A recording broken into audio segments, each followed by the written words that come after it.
Yo, what's up everyone? How we doing? I'm Adam, back for another live stream here on Nice and Blunt. It's Thursday, June 25th, 8:30 p.m. And thank you for popping in. Uh Lefty is starting soon, on just a little bit longer. I realized I didn't have any water. So we're good. We're all set. And let's bring in the chat before we get going. Yo, the best moderator in the business. Thank you for your service, Pepper Tony. I really appreciate you popping in and for your judgment last night. Ever in Flux, Semkund, love the staying consistent with the with the typo. Disbanded Brotherhood in here as well. What's up? How we doing? Your soothing sound. Good evening. Love a late night draft. Blaze it. You know it, man. You know what sucks? This pipe, I think, needs to be swapped out. It's been getting plugged a couple times today. So hopefully it won't let me down, but definitely we will blaze it tonight. Um, just nurturing his inner child, the hug that maybe he needed back decades ago. But yo, let's go, Jerry. How we doing? Welcome in. Bank in here. Yo, how we doing? A-Rod in the house. Smashing that like button, says game tight. Good to see you. And then Keith, the big shooter. What's up? How we doing? All right, let's get to Underdog. Let's get to business. And I want to check it right now. I want to see where I'm standing in regards to the Eliminator promo. I've done 3 of them, and I need to do 2 more before I get my free one. But I don't know how much time is still available for me to do it. I'm pulling it up on my phone. I just want to be sure, because odds are I think I'm going to do 2 of them tonight. I think odds are we'll do 2 of them. I still have tomorrow. I'll do at least one. But I think I can maybe do the last one off stream. So we're going to hop into the cheapest draft on the website. That's definitely the most stream friendly. I do not mean the Scott Fishbowl, though. With all due respect to the charity of the Scott Fishbowl, I mean the Poodle. The Poodle is the one I need to get in. So for our money, for the sake of our time, maybe we do a donation down the road. But we're hopping into the Poodle. Definitely keeping it pretty consistent. If someone exits this lobby, they have a much better chance of making the final 1 out of 6, 1 out of 5, and then 310 people. Even if we get there, though, we're making a big profit. Minimum for the final is 300, and in order to max the contest, you can only spend 140. So at least in that regard, it is the most worth your time. Even if we finish 30th, we'd still take home $1,000. I love this tournament.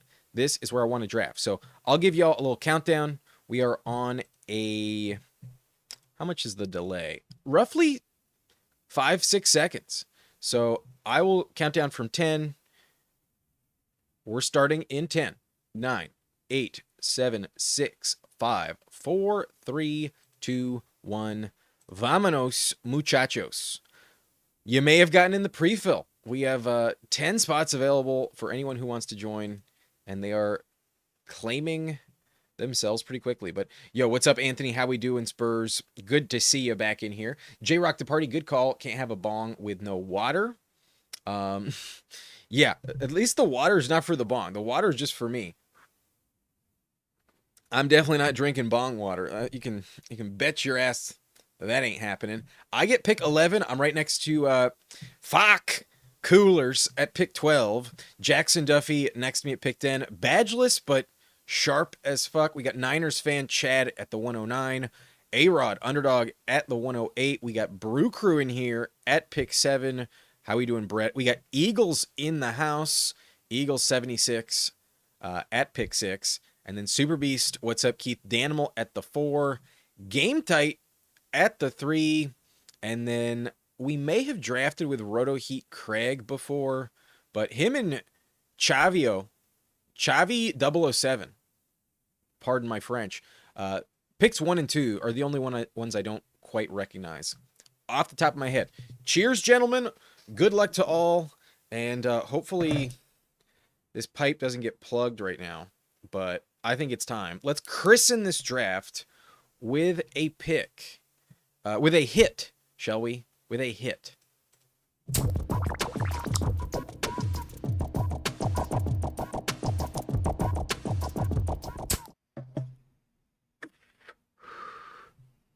Like I said, it's getting a little bit plugged. I might need a new one. Or maybe just pack a different bowl altogether. Maybe, just maybe. Its time is up. All right, let me catch up back with the chat. Jerry, getting a mouthful of tar from a pipe while smoking is so nasty. Oh, I don't stick with it long enough to do that. I think we have the promo till the end of tomorrow. Yeah, my understanding was you got 4 calendar days, like 4 days on the clock once you hit accept. So I still have some time. We'll do one tonight, and then I may not be live tomorrow. I'm not totally sure. If I am, it's going to be super late. So I might just do it on my own time. That way, I don't get sniped. Maybe it is worth doing one on my own. I want to make sure I get that free one. Let's not get it twisted. I'm only doing eliminators right now so that I can get the free one.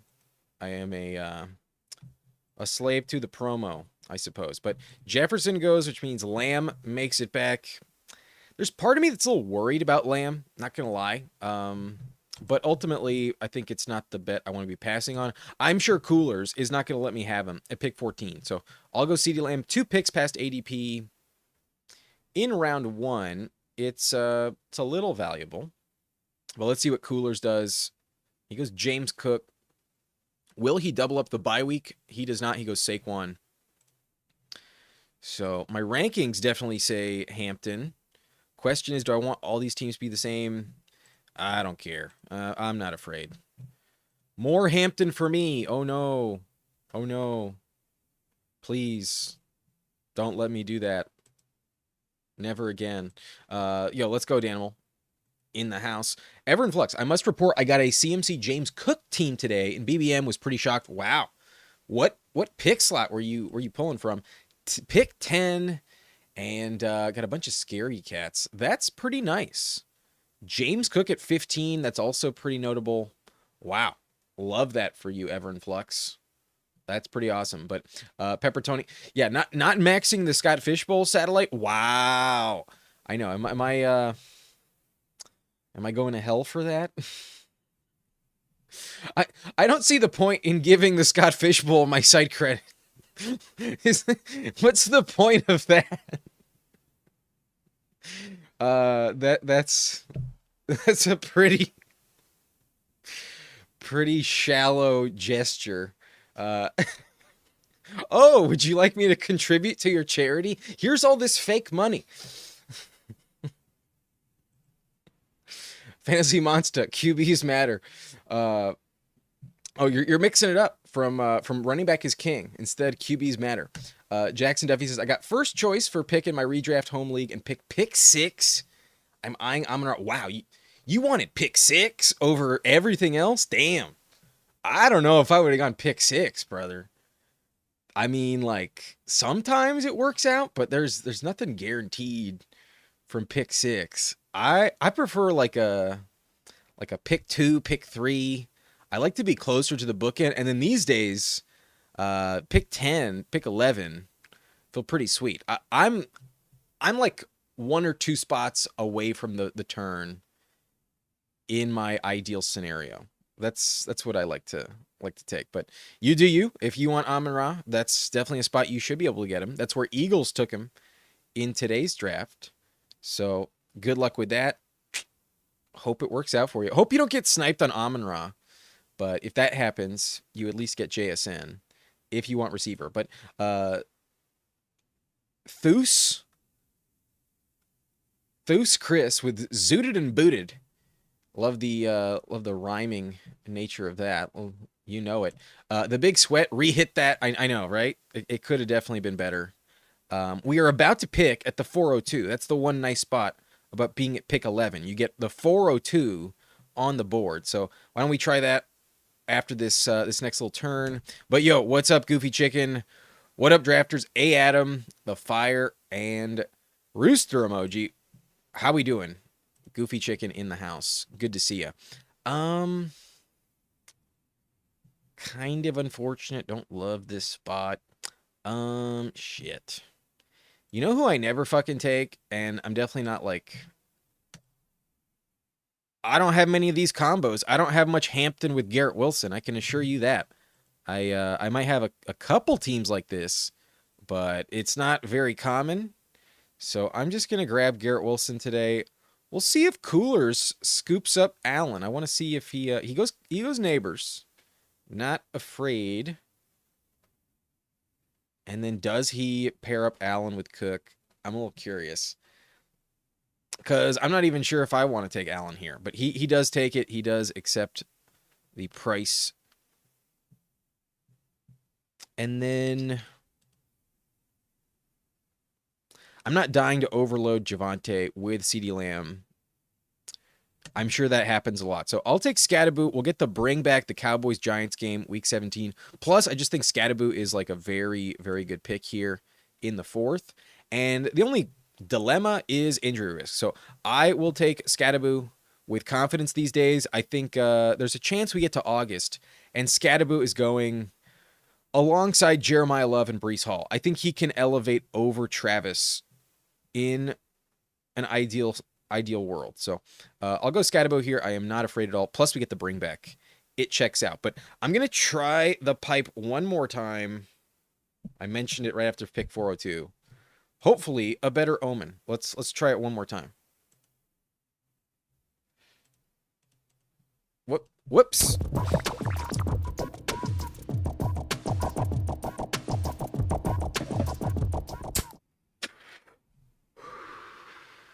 A little bit better. A little bit better.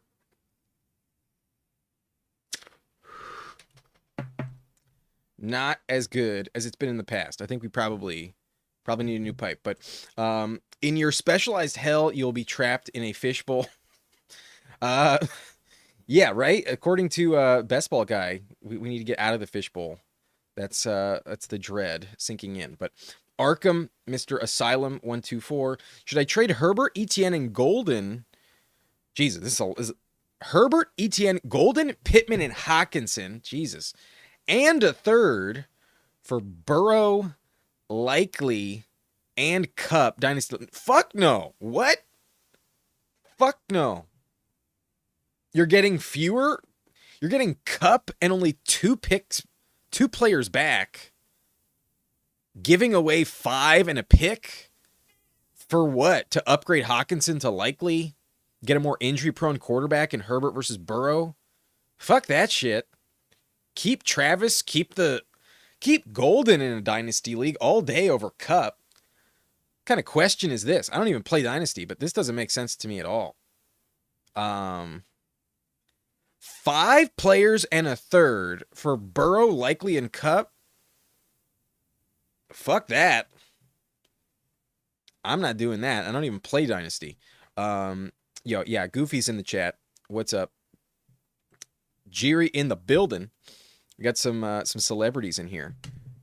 Bank. Did Burrow take Bowers and McBride? He did. Danimal. Not afraid to get a little different. You know it. So maybe a Tyler Warren has a little extra value in this type of format. But what's up, Mr. Mufasa? Si venya. Something like that. What's up, Adam? I just picked up some white cherry gelato tonight. Cheers to you. Cheers to you, brother. You know it, Meg. A good omen. Definitely a good omen. We could take another running back here. We could go with Quinshon.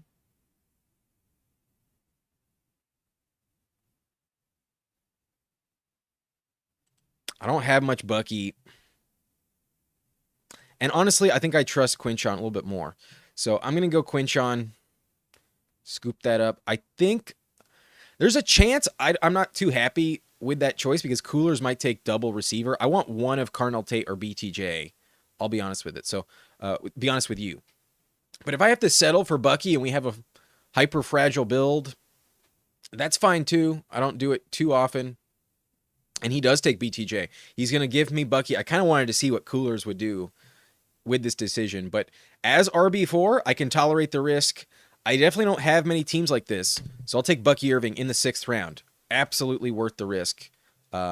We will take our chances. So CeeDee Lamb, Omarion Hampton, Garrett Wilson. Haven't taken him much, but worth mixing in. Round 4 feels pretty flat. So having that bet on a very talented wide receiver too. Don't love his quarterback. I'm definitely not trying to stack him up, but given how this worked out and we go 4 running backs for the first 6 rounds, I might stop there. I might take a Katron Allen or someone in the last round, something like that. But for the most part, we are moving off that position for a very long time, and it's not a valuable one coming up. So not upset with it. It's definitely a strategy. It's a choice, but it's not a choice that you can't rectify or justify. I don't think it was wrong at all. The big sweat, is there an advantage with slow draft eliminators having more time to line up the buys? Yes, but at this point in time, I wouldn't say drastically. Like, the thing about the slows is everyone also has 8 hours. Like, your later round picks are going to be more sharp theoretically. But your early round picks, if someone turns out to be incorrect, then you're still stuck with that choice. But ultimately, I think the slow drafts, unless you're doing massive volume and, you want to have like 50 picks before you go to bedtime, before you go to bed every night, right after you wake up, just 50 picks back on the clock in your queue, then go ahead with the slows. If I'm going to do some slows, I'm going to do them closer to the end of whatever contest I'm hopping into. Like, when the contest is like 90 plus, 95+% filled, that's when I'm more inclined to do a slow. That's when you're going to get a much different approach than somebody who was drafting earlier in the contest. And especially if they entered a slow when it was like at 20% full. So I think there's a time to prioritize entering a slow. And personally, since I do so many drafts on stream and I don't really have like, limitless pockets, my bankroll isn't endless. I want to make sure I use most of my budget for my YouTube channel. I am not a slow drafter. You're not going to catch me in a slow lobby. But Chief disbanded. Definitely better. It was better. I wouldn't say it was the best I've ever had. But Scat over Williams, interesting. I mean, they both have some injury concern. I imagine there's going to be a lot of CeeDee Lamb, Javonte Williams teams. So I'm trying to get a little bit different. And then in terms of true upside, Anthony, yeah, I would take Scatterboo in a 1 week ceiling type of bet. I would rather have Scatterboo than Javonte, in all honesty. I think when they're both healthy, they're both going to get 20 plus touches. Scatterboo, though, could go over 25 a little more reliably. I am not going to take Chuba. Love that I don't have to take Chuba. I will not do that. Instead, I will go Alec Pierce. I am willing to trust that the $27 million contract the Colts gave him was made in good faith with some prior knowledge. I would imagine they knew his medical history and risk. Coolers goes Godwin. He was on the thumbnail, so would have been interested in Godwin, given I have Bucky definitely a little bit more compelling. But Coolers might pass on Dak Prescott here, and he does. He goes Josh Downs instead. So the question is, do I take running back? No. Do I take a receiver? Do I pull up a receiver? I don't think so. I think I'm just going to take Dak. We built out that Giants-Cowboys matchup with Scatterboo and CeeDee Lamb. It definitely correlates. It definitely lines up. And it is 6 picks past ADP. So Herbert's off the board. Quarterback makes sense to grab here. And it is stacked up with our first round pick. That is a solid bet to make. But let me try and quickly catch up with the chat. I've fallen behind tremendously. Pepper Tony, should I trade Jamar Chase in a first rounder for Gibbs in my one-man league?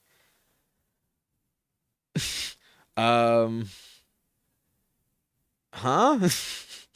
No, I wouldn't do that. Got offered it. LOL. I'm not giving up all that draft capital for all of that. But losing ETN and Golden there for a minimal upgrade at quarterback. Yeah, this is my take Not worth it. And honestly, you might not even be making the upgrade at quarterback. Herbert's much more likely to stay healthy. I would say he has a longer uh, career runway. Joe Burrow was floating retirement recently. That can't be good. I would rather have Herbert than Burrow in Dynasty. Definitely. Um, but I tried. I tried. But yeah, at that price, round 6, I think I got to take Bucky. The buck did stop there, indeed. Thought you were going to pair Williams with Lamb. That is the obvious thing to do, right? Definitely the more obvious decision to make. But I definitely have that combo. And in my true rankings, I do trust Scatabo more than Javante. But W for Omega, what's up, dog? How we doing? Vibing all night. You know it. Smokers Haven FF. I love that Smokers Haven is in the blunt rotation. If there was ever a username in the chat more suited to be in the blunt rotation, it's got to be Smokers Haven FF. But he says, it feels like I think about my picks less in a slow versus a fast. It's weird, but I hate slows. I would agree. I'm like, I get impatient. Like, hurry the fuck up and make your picks, everyone. Especially when the person in front of you is like, the draft was moving quickly and you're like, oh, this person's about to be up. I'll probably be able to pick soon. And they use like 6 of their 8 hours. And like all day you kind of go back to it. Like, because it's the only slow that you're in. You're like, okay, let me check if that's, but nope, it's not. The person is just taking their sweet ass time. I get pissed off in the slow drafts. I don't like it. But Seth Wabi, people love the Lamb Williams combo, which I get, but feels really highly owned compared to others in the range. Yeah, it. Sometimes I think the stack comes with that double-edged sword. Sometimes you are inherently expanding the amount of competitors that will have that combo sometimes. You know what I mean? And like, especially receiver and running back, how many games are you going to have where CeeDee Lamb is wide receiver 1 and Javonte also crushes because he is stacked with Dak? I kind of feel, oh shit, insta click. Not even going to think about it here. Jackson Dart with Scattaboo. I know Coolers has neighbors, so sorry, bro, but not today. I am building out that Cowboys-Giants game, and now I just get whichever quarterback outproduces the other in that matchup. I can probably stop with 2 here. Love this combo of upside, and it correlates very well. Scattaboo was averaging about 4 receptions last year per game. Not a piece I want to discount for the sake of the stack. I could definitely take another quarterback if I wanted. We're stopping at 4 running backs on this team, so maybe I should. But I think it'd be a little reckless knowing how the position shakes out to leave this value on Jacoby just still on the board. It's not my favorite click. It's definitely a bit mid, but let's take Myers at 110. Round 10, Jacoby Myers, an offense I like, a receiving core I want to buy into. And ultimately, I can't have BTJ on every team. It's going to be spread around. They give a big contract to Myers. They traded for him, so they're definitely pot committed to his success. And who knows, maybe he does get traded, and it's to a team that uses him more. Possibly it helps him to get traded. Last year, it did help him to get traded. But don't be like me, kids. Don't ever do slow drafts. I wouldn't recommend, especially if you're a streamer. Definitely not bringing in any slows. Also, I've seen people with like a shit ton of slows like make their picks, and like if they ever have to pivot back to the active tab to find the draft that they're in because they, let's say they're multi-tabling or whatever, isn't it just buried among the list of like active picks or some shit? Isn't it like tough to find? But I just want to be present for all the drafts I'm in. I want to be intentionally focusing on just one team and one team only. But Everyone Flux, the EV is in the fast, is fun when people are doing dumb stuff, missing picks, auto drafting. Right, you're gonna get a few more misclicks most likely in the slow draft or in the fast drafts, but maybe you can get a few more fallers potentially. Odds are though they're the sharp picks to pass on. Like if you're in a fast and you just like look away for a second, you can get screwed just because the lobby like knows that you might get burned, and the sword that's falling, you just end up getting stuck holding the bag because everybody else says no. So yeah, there's a balance. Maybe I should do a few slow drafts, not zero. But if I am going to do it, I'm going to wait until the contest is very close to filling. That way, I am the only one who might be making selections 2 weeks later than everyone else. But Arkham says, how about Herbert, CMC, ETN, Golden, Pittman, and a second for Josh Allen, Bijan, and Worthy? Now, that's more interesting. That's a lot more interesting. Like I've said on the channel many times, I'm not really the guy to ask for trades. I think the last one was pretty obviously not worth investing in, but let me think about that. Let me make this pick. I would have liked Coker there.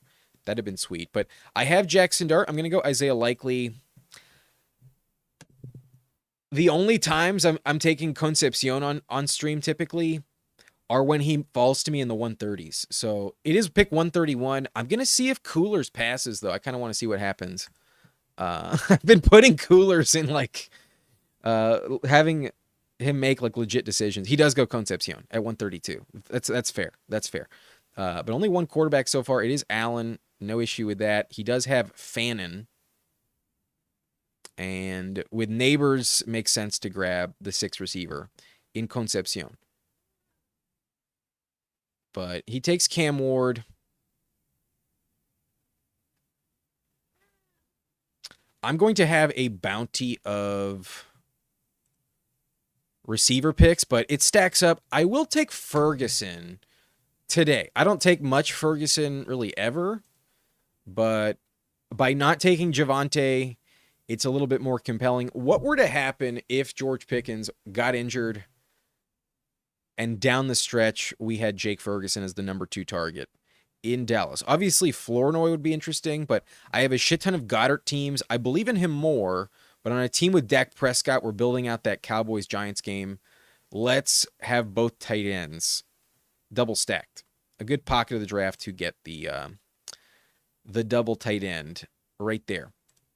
But entering one slow is psycho behavior. It's 0 or 100 plus, no in between. That's fair. Ever in Flux, the dart fall must be studied. Dude averaged almost 20 a game. I think if Neighbors wasn't such a tricky bet right now, I don't think it would happen. I think it's very much correlated to Malik Neighbors and the lack of pass catchers there. I think that's really the reason why Dart is falling. But he can average 25 points for like a 2-month stretch if things break right. It sounds like they're not going to use him as a runner as much. At least that's what they're talking like in camp reports. I don't know how much I buy into that. Just the nature of how he plays and how much he's developed as a passer. I don't think you can really take that that genie out of the lamp. Put it back in the lamp. I think you have to let Jackson Dart run around. I think that's really the advantage he showcased. His athleticism is just kind of beyond the average NFL athlete. He is one of the most prolific scramblers and runners of the football. If he averaged 50 rushing yards per game, despite some of these reports, wouldn't be shocked at all, especially given their receiving core. So not taking Neighbors, but taking Likely with Jackson Dart and Scatterboot. We got some good bets on this team, and both quarterbacks are double stacked, but it feels right. It feels pretty solid. You can't apologize and then follow it up with sorry, not today. I try to be nice. I can't say I'm only nice. It is in the name. But get money to Dynasty as well. What contest are we doing next? I think we're doing an Eliminator next. I believe so. But yo, what's up, Hartman? How we doing? Let's blaze it up. King Palms are the only blunts I smoke nowadays. Good to know. What's up, Shwetty? Shwetty. Herbert side wins, in my opinion. Yeah, especially on the Burrow territory. But on that Allen trade, maybe it's still too much. It's possibly still quite a lot. You get Bijan, though. That's also an upgrade at running back. I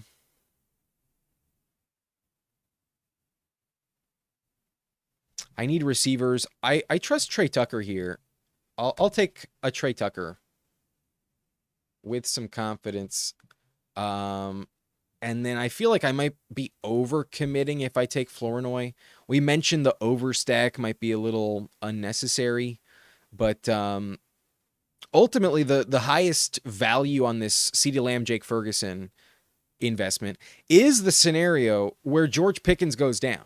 So if I really want to convince myself that that's the argument I'm going down, then why not? But it might be diminishing returns at this point to take Flournoy.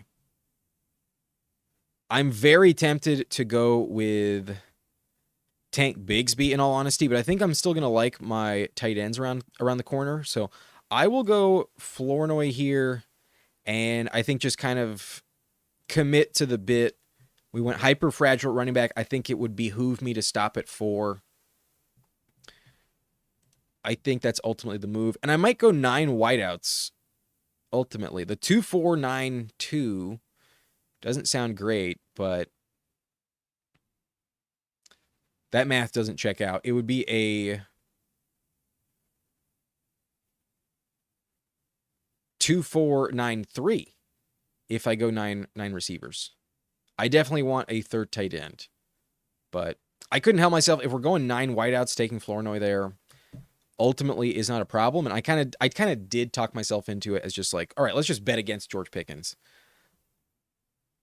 Injuries happen inevitably all throughout the league.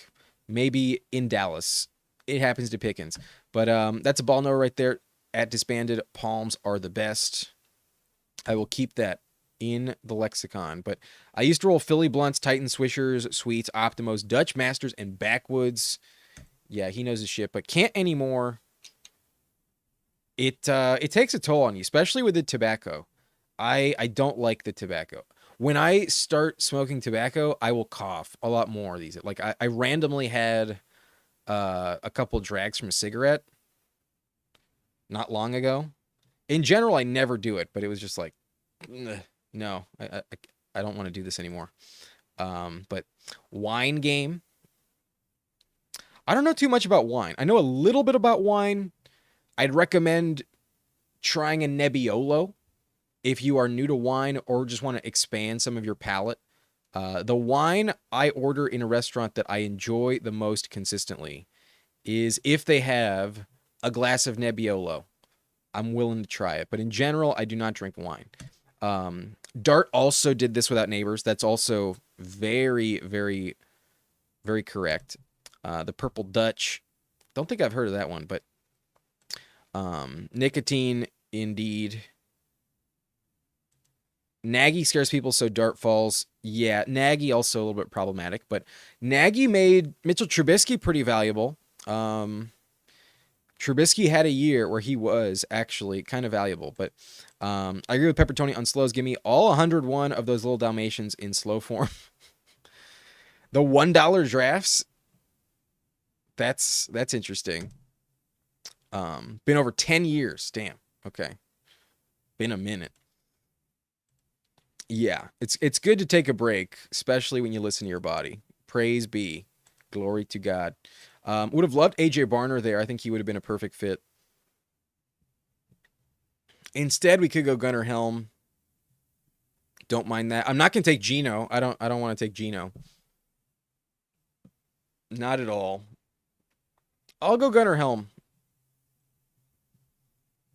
Third tight end for sure, and I'm willing to make the bet that the Tennessee Titans are much better this year, and their offense takes a leap.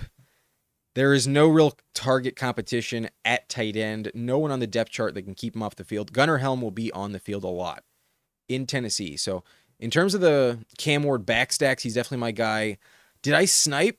Oh, I did snipe Coolers. Sorry, man. For a second, I legitimately totally forgot that you had Cam Ward. But if anything, he wasn't making it back. So I suppose it was ultimately the correct click. Here, though, I'm going to really gamble. I don't want to take Branch on this team too much because then I might take Tua. I'm going to go Tank Dell and take the huge swing. We did not take Tank Bigsby. Let's take the other Tank, Mr. Tank Dell. If he hits, he's showcased some really strong ability in the past. He could be a terrible click, terrible decision, but I am willing to mix him in. I don't want to be 0% Tank Dell, and this definitely kind of locks in the 9 receiver approach. But Pepper Tony, I'm going to roll an L this weekend to celebrate surviving another day on this forsaken planet. Not going to roll a J? Roll a J. For me, you should roll a J instead. But slows are so agonizing. I've been starring at Genty versus Jefferson for 4 hours. You have to have a lot of other clicks to balance it out. Doing any more poodles tonight? We will. I think next we're going to do an eliminator, but I think we definitely will do another poodle. I say at 44 likes. Yeah, we'll do 44 tonight. The double 4. That is when we will hop into our next poodle. But we're hopping into an eliminator next up in the queue. It's wild to see how much I take Hampton, but don't put all your eggs in one basket. Could pay off big, just saying. I mean, how much Hampton do you think I have? I'm sure I have a lot for an early round pick. It probably is a ton, but it might be less than you think. Running backs, I'm only sitting at 20% Hampton. Is that too much? Yo, what's awesome is I have literally $420 invested in Tank Bigsby right now. Of all the times to look at Tank Bigsby. Fuck yeah. Fuck yeah. There we go. That's 100%. Whoops. That's why. Okay, I'm about to be on the clock. And we probably take 2 more picks here. Ted Hurst was a good faller, I suppose.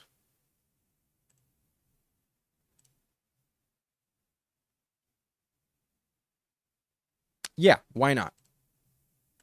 Let's take Ted Hurst. Bet on the rookie. And then because Jacoby Myers is my wide receiver 4, Trey Tucker, my wide receiver 5, the risk of Tank Dell not working out, the mega stack in Dallas, I think I am going to go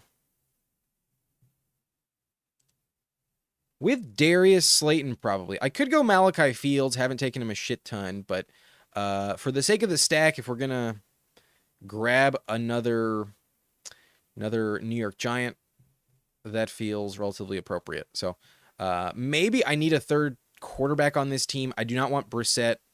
I don't think I want Deshaun, Michael Penix, or Shador. Had I taken Kyle Pitts, maybe I'd feel differently about this, but I will just commit that Dak and Dart are good enough. Let's go Darius Slayton. Wide receiver 9. We got a super deep receiving core with some elite studs up top.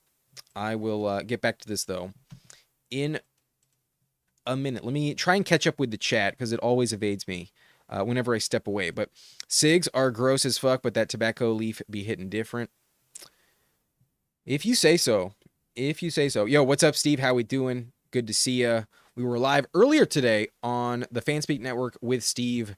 Drafted some fun teams from the 12 slot and then the 11 slot. I think we're at the bookend both times, if I'm not mistaken. But game is a blunt rap. Shaking my head, poser stoner. Is this directed at me? Are you calling me out because I don't actually smoke blunts? That's honestly fair. Uh, yeah, good to see you, Steve. Thank you for popping in. I don't believe in snipes at all. We draft enough to have it go both ways, 100%. But sometimes it is unfortunate when it happens. I would imagine you probably would have taken Gunnar Helm if he was there. So at least I took him if I wanted him. He was not making it back. That's for sure. But Coolers is getting mogged, as the youths are saying. Uh, Not intentionally, but I only just learned what mogged means the other day. I previously had no idea. But yo, what's up, Young Moolah? How we doing, GAB for life? If anyone is interested in catching our live stream tomorrow, I will be a guest on Young Moolah's channel. Looking forward to that. 3:45 p.m. Pacific. So if you're on the East Coast, that's 6:45 p.m. But very excited to be drafting with Young Moolah, who is in LA, and looking forward to seeing you tomorrow on the stream, brother. Very excited. But am I doing a third draft after the elim? Yes, at 44 likes, we lock in a draft number 3. But L's are a different way of rolling J's. They're big in Toronto. Gotcha. I've never heard that. That is not in my lexicon. In Southern California, I've never heard that before. But disbanded grows his own tobacco. Okay, so you avoid some of the chemicals, I would assume. Imagine if you grew your own tobacco and it was not organic. Like, what's the point? Right? Am I right, Seth? Is this not strange? I know L's as putting two papers together in the shape of an L to roll a fat J. Word. Okay. Gotcha. Is it too potent but has beneficial properties? The homegrown always hits hard, but twirl an L after every meal. Impressive. Oh yeah, I'd for sure have taken Helm, but I just roll with the punches and adjust. Yeah, I gave you some interesting discounts there. I let you make your choice on KC Concepcion. You also had Fannin, so the double bet on Cleveland there. Yeah, tit for tat. The Concepcion pass, and then the snipe theoretically on Gunnar Helm. But glad you're taking it better than some other people who have previously been in this lobby from the good old state of Jamaica. But 19% was going to be my guess. Yeah, it's getting up there. I'm not afraid. I'm just kind of leaning in to what I believe is going to hit. Here's the thing. Not only will I make a lot of money if it hits, I'm going to have the best fucking time watching Chargers games, man. If I'm right, holy shit, I'm going to be so happy on Sundays. But who are your top owned players at each position? I suppose we can reveal that. I suppose. So running back, it's Tank Bigsby, Hampton, and Brian Robinson. Sean Tucker is pretty up there. And then Katron's been steaming up the board fast. I also have 18%. Kenny Gainwell. But quickly rising up the board is Cam Scadaboo at 16%. That is also kind of notable. But money spent is much less. I will say. For instance, Rico, I've spent 288 and have less of him. Or it's the same amount in terms of overall teams. But I've spent over $100 less on Cam Scadaboo. When it comes to wideouts, Trey Harris, my number one. I've been really trying to pump the brakes on that. I saw that recently. I was like, holy shit, that's too much. But then Quentin Johnston at 25%. His price just went up way big time, so I'll probably have less of him. And then I have 19% Diggs. This is pretty shocking to me, to be honest, but I have 17.5% Matthew Golden. That could be bad.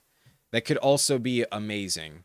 That one is bold. But then it kind of falls off quickly. Brian Thomas at 14%. Ted Hurst feels very high at 14%. But same with Roma Dunze, T. Higgins, DJ Moore, all over 13%. Ladd at 12%. So I'm a little bit repetitive, honestly, in terms of some of my receiver clicks. But then tight end is pretty overwhelmingly Dallas Goedert, Pat Freiermuth. I have a shit ton of Juwan Johnson. And then Gadsden's still pretty high. Chigo Okonkwo pretty high. And Joku has maintained 13+%. And same with Strange. Also pretty high. But I've been wanting to get more of the elite tight ends. I think I haven't taken enough of the high-end tight ends. But lastly, quarterback Herbert at 25%. So it has been moving a little bit down as of late. It was at 30% at one point. And then Kyler is pretty high up there. I think he's very affordable. It's worth the risk. And then I have a lot of Cam Ward. Mahomes at number 4. Bo Nix at number 5. And then Baker tied with Jaden and Rodgers at 10.6%. Rodgers has been slowly trickling down my exposure list. So that's it for that. I want to take a look at some other teams in this lobby before we move on. But let me quickly recap my team. We will absolutely do one more poodle if we get 44 likes. Next up, though, is the Eliminator. So I can claim my free one once I hit 5. But all right, this team went 2-4-9-3. Definitely a bit different than my typical build, but I think it was justified. We have Dak Prescott, Jackson Dart, both stacked up. Definitely makes sense. And the 10-pick fall on Dart, the 6-pick fall on Dak Prescott. The Dak one is not as impressive, I would say, but the Jackson Dart one, definitely some elite upside. I could see him be more valuable than Dak Prescott, to be honest with you. But Hampton, Scatabo, he stacks up, and there's also the bring back Quinshon Judkins at 59, and then Bucky Irving 62.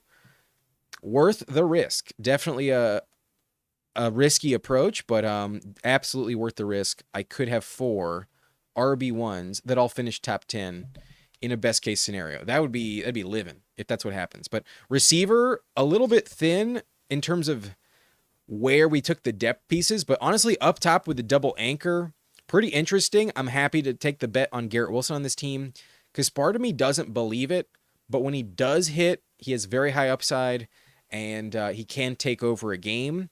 He will get a ton of volume, that's for sure. But I have 9 receivers in total, so no real concern in terms of one guy not hitting consistently.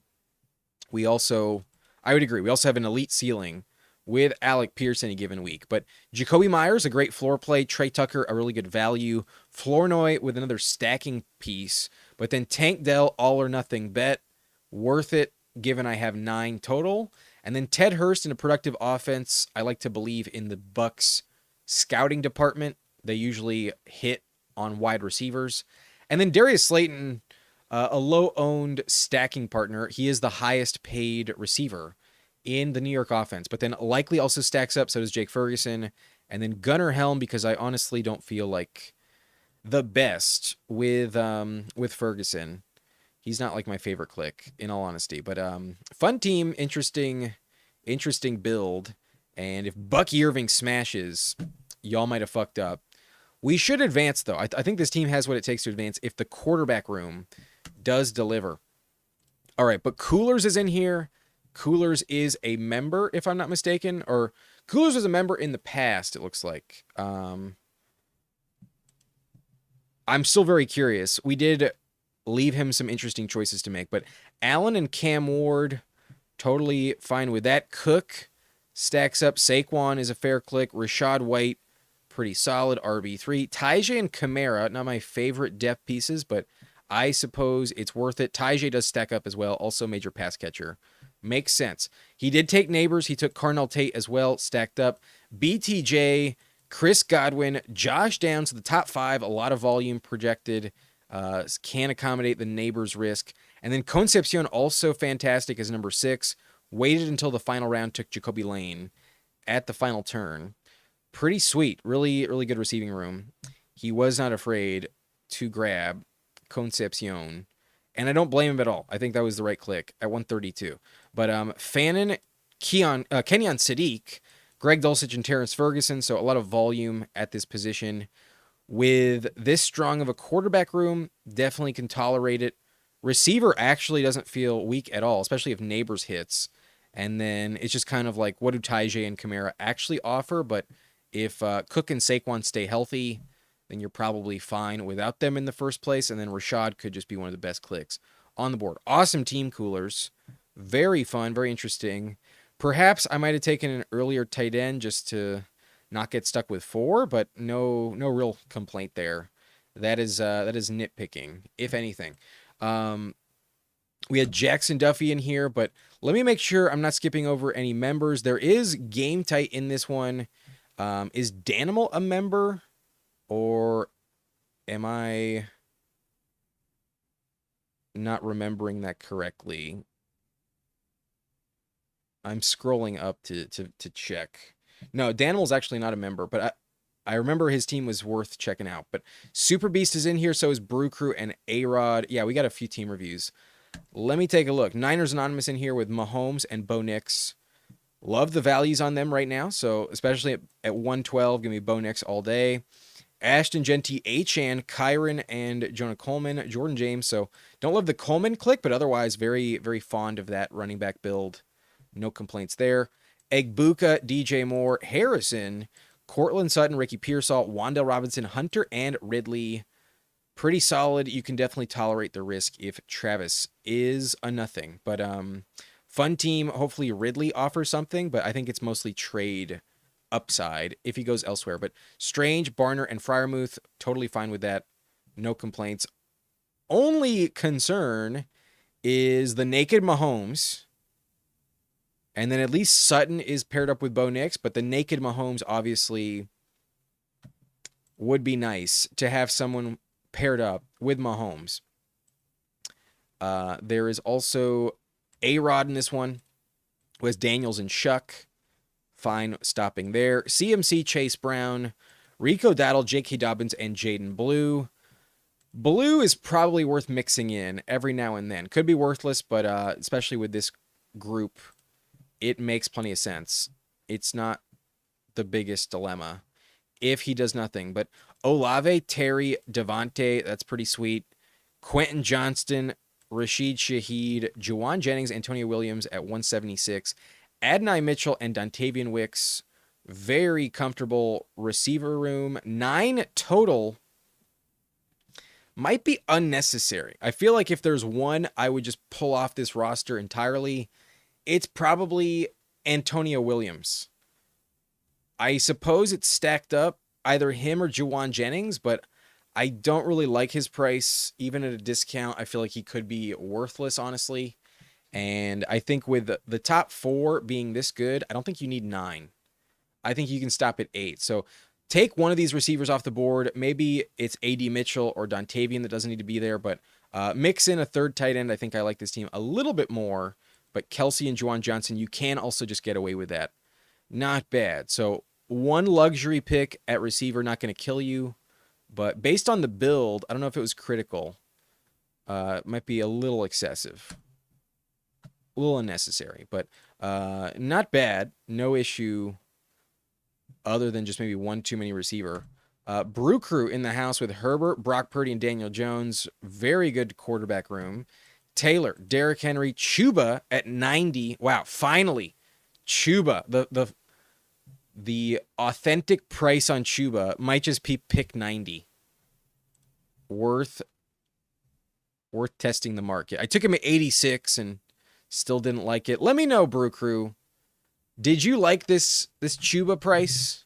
Or were you also pretty upset to have to take your lumps? How'd you feel about it?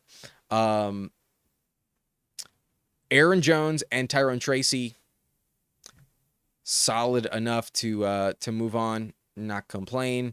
Devontae Smith, Mike Evans, J-Mo, Trey Harris is the 4. Holy shit, that's a little too much for me. But Stribling, Branch, and Bryant, good luck. Receiver feels like it falls off a cliff instantly after J-Mo. This is rather risky. You could hit big if Trey Harris and Pat Bryant really deliver, but this Stribling and Branch Brett, good luck on that. That's a bit tough. But Tyler Warren stacks up with Daniel Jones. Kittle also stacks up, and Njoku also stacks up. So awesome tight end room. But shit, I think I just would have taken Warren and Kittle, and then give me one more receiver just because it's thin. 7 receivers with this group feels a bit thin. I do not like these two mattering so much. And then Harris, I believe in, but like as wide receiver 4, that's pushing it. In general, I want Trey Harris as like wide receiver 6, not number 4. So Good luck with that. Otherwise, it's worth it. But we know Brew Crew sometimes does push it on occasion. Super Beast in here, though, also gets a team review. Jared Goff, Baker Mayfield, and Tua. I've been clicking Tua a little bit more. Worth the very cheap price, especially if he stays the guy. But Goff and Baker better be stacked up. Josh Jacobs, Swift, Warren, and Chris Rodriguez, Sean Tucker, very fine with that running back room. Waiting until round 4 and still getting Jacobs feels pretty lit. JSN, Drake London, Rashi Rice, Jordan Tyson, Jalen McMillan for the stack. Isaac Tesla stacks up. Tez Johnson stacks up. Haven't seen Tez Johnson clicked in forever. Holy shit. That's not great. But then Laporta, Gadsden, and Cade Otton. So a double stack with Laporta and Otton. Pretty legit team. London pairs up with Tua. Yeah, I would say receiver is maybe a little bit thin because Tesla and Tez Johnson just might not hit too often. But the top 3 are good enough. You can probably get away with it. But I think structurally there is no problem. It's just maybe player takes. Tez Johnson feels kind of worthless. I'm not going to lie. But you might get enough points at running back to work out. But you think that running back room is thin? I think it's top heavy. I think it's a bit top heavy. McMillan, I do believe in. I like Tyson, but I just don't think you're getting much out of wide receiver 6 and 7. 7 is just like super, super worthless to me. So I kind of just view it as 6. But if there's an injury to Igbuka and Tez Johnson hits, good for you. It's not bad, but I find it just a little sneaky thin. Personally, just being honest. It probably checks out though. Danimal with a 4 quarterback build. I got to check this out. Stafford, Darnold, Rodgers, and Brissett. Why take Brissett? Why do you need Brissett? I don't get it. Montgomery, Beischel, Tootin, Ramondre, and Pollard. So hyper fragile, waiting until round 4. Interesting. Could work out, especially if Travion's a bust. But having Pollard as number 4, I think you can justify it. But I like J-Mac and Tyson a lot. I do like J-Mac a lot. I will say that. It could be fine. Maybe I overreacted. The top 3 are pretty good. But Puka, Pittman, Diggs, Dobbs, Debo, Ayuk, Bernard, and Cooper Kupp. Very, very interesting because Pittman is number 2, but shockingly, it doesn't feel like atrocious. But obviously, Ayuk better fucking hit, so that just makes it kind of egregious in the first place. But Cooper Kupp also pretty mid, not that valuable. Let's be honest, this one is probably a little bit more thin. The Puka anchor may have been taken a little too far, but it came at a cost. Bowers and McBride. Yeah, you just moved off of receiver a little too long, probably. You did not need McBride. You really don't need McBride. Yeah, Pittman, wide receiver 2, and you felt the pressure, took him at 93. I get it, Danimal. That's as thin as I could push it. I don't think I'd be willing to do that. In all honesty, Pittman, wide receiver 3, would have felt a bit better. But all right. Danimal said solid team, love the running back room. Yeah, my team was worth the risk. I thought it was decent. But what promo gives you a free draft? The Big Sweat. Unfortunately, the promo is no longer active. The promo was eligible up until it was either last night or the night before. I think it was 2 nights ago. Maybe it was last night. But yeah, it was the Eliminator promo. It is too late to claim it. Unless I'm mistaken, unless it's in your promo tab in your mobile app, but I'm pretty sure it's gone if you did not claim it. But thank you, Everyone Flux. I was hoping it'd be decent. But if there's anybody who is in the blunt rotation in this lobby, please drop a comment. I will review your team if I missed it. But you went with 4 quarterbacks, man. I had to check it out. What's going on, Shamrock? How we doing? Hope you're having a nice night. Would have went Kirk, but did Stribling instead, I suppose. But Brissett had 18.7 points or more in 9 straight games last year. Now adds Love, but he'll only play until like week 12. That's the thing. He is not going to play all season, if I had to guess. But McBride could be the flex. That is also fair. Blunt is a harsh critic, calls spades, which is great. My edge on this team or my downfall is the onesies, but I agree with your analysis. I try to keep it real. I try not to be like, I'm not just going to glaze you because you're watching. I'm going to try to be honest. And, if I'm wrong, I'm also willing to just be wrong. I'm just giving you my honest opinion. Whether it is accurate or not, you can take it or leave it. And you can also come back in December and say I told you so when you take it down. And I reviewed it, not very fondly, but yeah, you ultimately never know what will work or what will not work. Injuries always a variable we can't predict, and then sometimes you just have a major blind spot, or you just fall for some low hanging fruit and cannot help yourself. But Danimal's team, definitely interesting. The running back room will make or break it, but that's a stance to take, Bazinga. That is a stance to take. But did you hit the game tight orb? Oh, my bad. My bad. I don't think I don't think I did. That's why I remind y'all. If I forget, please remind me. Sometimes there's a lot to factor in, but Burrow, Caleb Williams, and Stroud on this 3-7-6-2. Love the Burrow-Caleb's combo. That's not too common, so feels pretty sweet. You did take Burrow at 51, however. Much easier to get when you reach on him. But we have Kyle Monangai, RB1. That's a choice. Kenny Gainwell, Jordan Mason, Tank motherfucking Bigsby, Dylan Sampson in the house, Katron Allen, and Mike Washington. I mean, you kind of salvaged it with some of these late picks. You kind of need Swift to miss time, though. But it is possible Monangai just scores a bunch of rushing touchdowns. So good luck with Mason. I hope that Claiborne doesn't factor in too much when Jones goes down.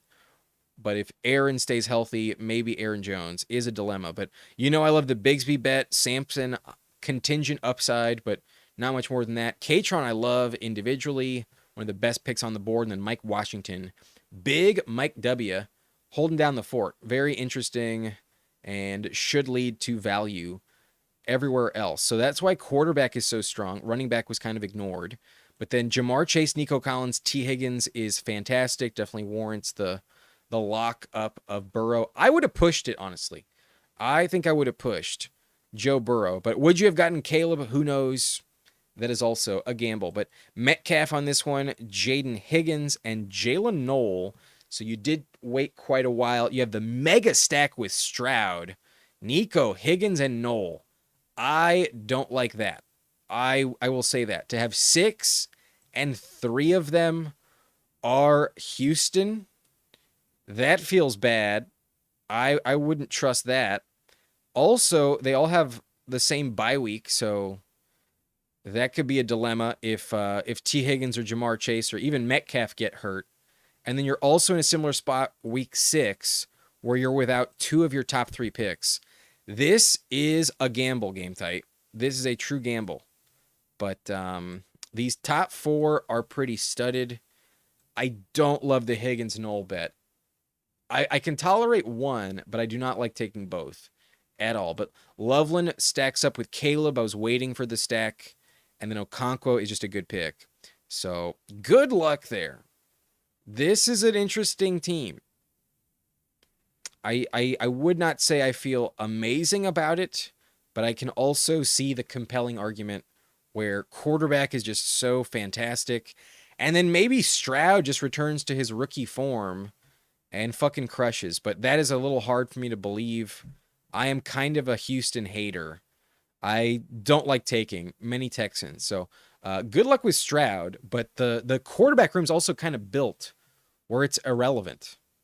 Like you could have just stopped with 2 quarterbacks and not taken any Texans beyond Nico Collins. I think that's also a choice you could have made. And I think I would have liked that a little bit more, honestly. Ever in Flux, I had 2% Kyle Pitts last year. RIP my portfolio. I was there with you. I was pretty low on the Kyle Pitts exposure, but appreciate your honest opinion. It helps me in the next drafts. Appreciate you for appreciating it, and hopefully it's a help. Hopefully it doesn't pull anyone back from their gut instincts that may be correct. You know, I will not be 100% accurate. I promise you that. There is no fucking chance I'm 100% accurate. Tynasty says, I view Brissett as a solid advance piece in a 3-quarterback build with my upside stacks focused on my top 2 quarterbacks for the playoffs. Very fair. That is a rather sound way to explain it. I respect it. Ever in Flux says, Mike Washington seems like a pretty nice value for a locked-in RB2, barring a devastating Najee Harris signing. I would agree. That's probably a safe bet, but how often will Genty miss games is also a relevant question. Naked Brissett is totally okay as a 17th, 18th rounder, given how many darts there end up worthless anyways. That's fair. I just prefer not to take him at all. Bazinga says cheap stack. It's not horrible. Bye week is fucked. That's a appropriate way to explain it. I wonder who will be the major sleeper this year.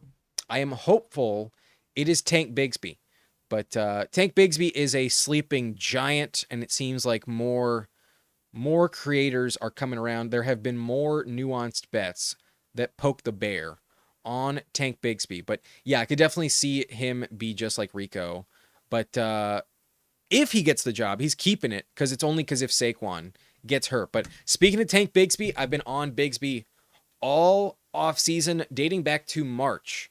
I was a vocal proponent of Tank Bigsby on our boy Candyman's channel, the Fantasy Football Garage, friend of the channel, Chris the Candyman. I highly recommend you check him out if you have not done so yet. It is a good time over there, and always good information, good takes. Sharp Drafter, friend of the channel, the Fantasy Football Garage. Check him out if you haven't done so already.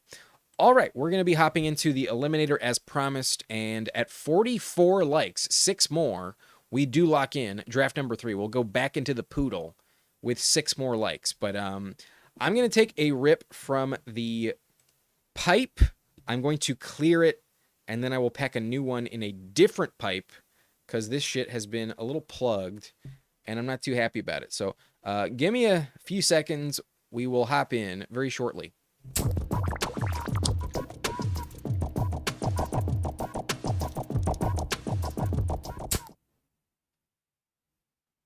Yo, legitimately, that was the most disappointing fucking pull I've ever had. That was terrible.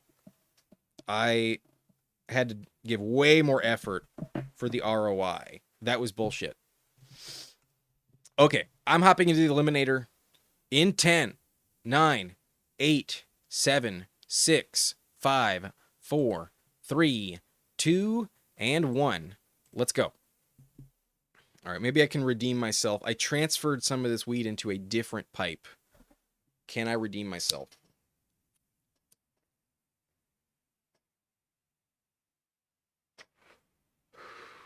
There it is. There it is. Now we're cooking. Now we got some gas in the chamber. Some gas in the tank. We can kick into high gear now. And we get pick 4. All right. Pick motherfucking 4. I'm here for it. Let's hope for the best. Wish me luck. Let's also shout out who made it into this lobby. In this Eliminator, we got UCF Jaguar at pick 12. We got Lone Wolf at pick 11. Not sure about Trout Stalker, but welcome. Niners fan Chad at the 109. Hayes Gaming TV at pick 8. Good luck to you. Barton 20 at pick 7. Game Tight at pick 6. And then Jackson Duffy right next to me at pick 5. I have pick 4. King Calorie at the 103. And then, yo, Dildo Schwaggins 69 pulled the 102. Yo, if you're watching, Honorable Schwaggins, good luck, brother. And then G Stokes 1990 at the 101. Yo, that's hilarious. Dildo Schwaggins. Elite username. I will just take Puka here. Cause I like that week 1 matchup. Definitely like it. Honestly, I don't even remember. Oh no, JSN is against Christian Gonzalez and the Patriots. No, I'll go Puka for that week 1 spot.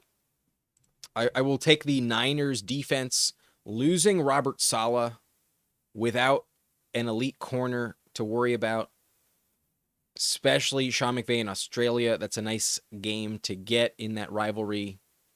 Give me Puka week 1 over JSN. Jackson Duffy goes Amon-Ra St. Brown. That's a pretty compelling click there. Interesting, though, he did not take JSN. He did ignore the ADP. Maybe mentioning Christian Gonzalez got him a little scared. But Brett, I will keep scooping value and pushing. It's how you get the best chance of winning or going far. I agree. Sometimes there's a click I really want to make, and top of ADP is like a faller by like 10 spots. And I'm like, okay, all right, I'll just take the faller on ADP. And next thing I know, the guy that I wanted to take otherwise ends up falling back. It's kind of funny how that happens sometimes. But you're welcome, Chris. Absolutely deserving of the praise. Shout out Fantasy Football Garage, friend of the channel. Christian Kirk will be Rico 2026. Now that's a stance to take. Or Trey Harris. I think Trey Harris is a very compelling bet. Obviously, he's my most drafted receiver, so I would love for that to be correct. But we'll see. Good luck, drafted banger. Appreciate you, Danimal. Good luck to you too. You are not in this lobby though. You did not enter the eliminator. Michael Gomez in the house. Time to rock and roll. You know it. Also, I'm just realizing I did not play the music tonight. It's definitely time for the music. It's draft number 2. Let's hit it. Yeah, I think if anything, you can just gift Best Ball Mania 7. Give him the trophy now. Dildo Schwaggin 69 deserves to win the tournament. Yeah, just it's Bobo's younger brother.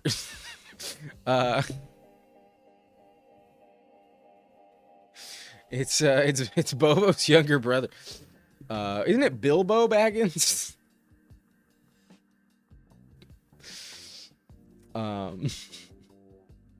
That's funny, but I'll go AJ Brown today. I'll take him. Week 11 double bye. Who cares? Who the fuck cares? But you're telling me AJ Brown's not going to start off hot against Seattle? Maybe a little tough. Maybe not the best matchup, but AJ Brown definitely should be pretty effective with Drake May. I also think Drake May could step up in a major way in this rematch. You know, he was pretty dog shit last year in the Super Bowl. He might look much better in week 1 with AJ Brown. A new piece, new weapon to flash. Should be pretty productive. There's also an argument that AJ Brown should be going like above Justin Jefferson potentially. I don't think that's insane. I don't really want to spend that price, but I don't think it's crazy to argue for it.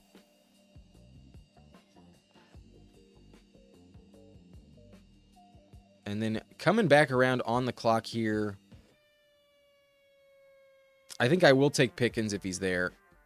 Yeah, I'll just do that. Pick 4, always a good spot to start off with a triple whiteout. And in all honesty, rounds 4, 5, 6, there's some running backs I really like. We will see if they're available, though. The running back position is definitely more coveted in this format. And I might just get boxed out, but I'm willing to try something different. I'm not going to really lock in my true eliminator strategy just yet. As like, this can't work. This is never worth doing. I'm willing to try it. Just because if I'm right on the running backs, then it's really going to pay off.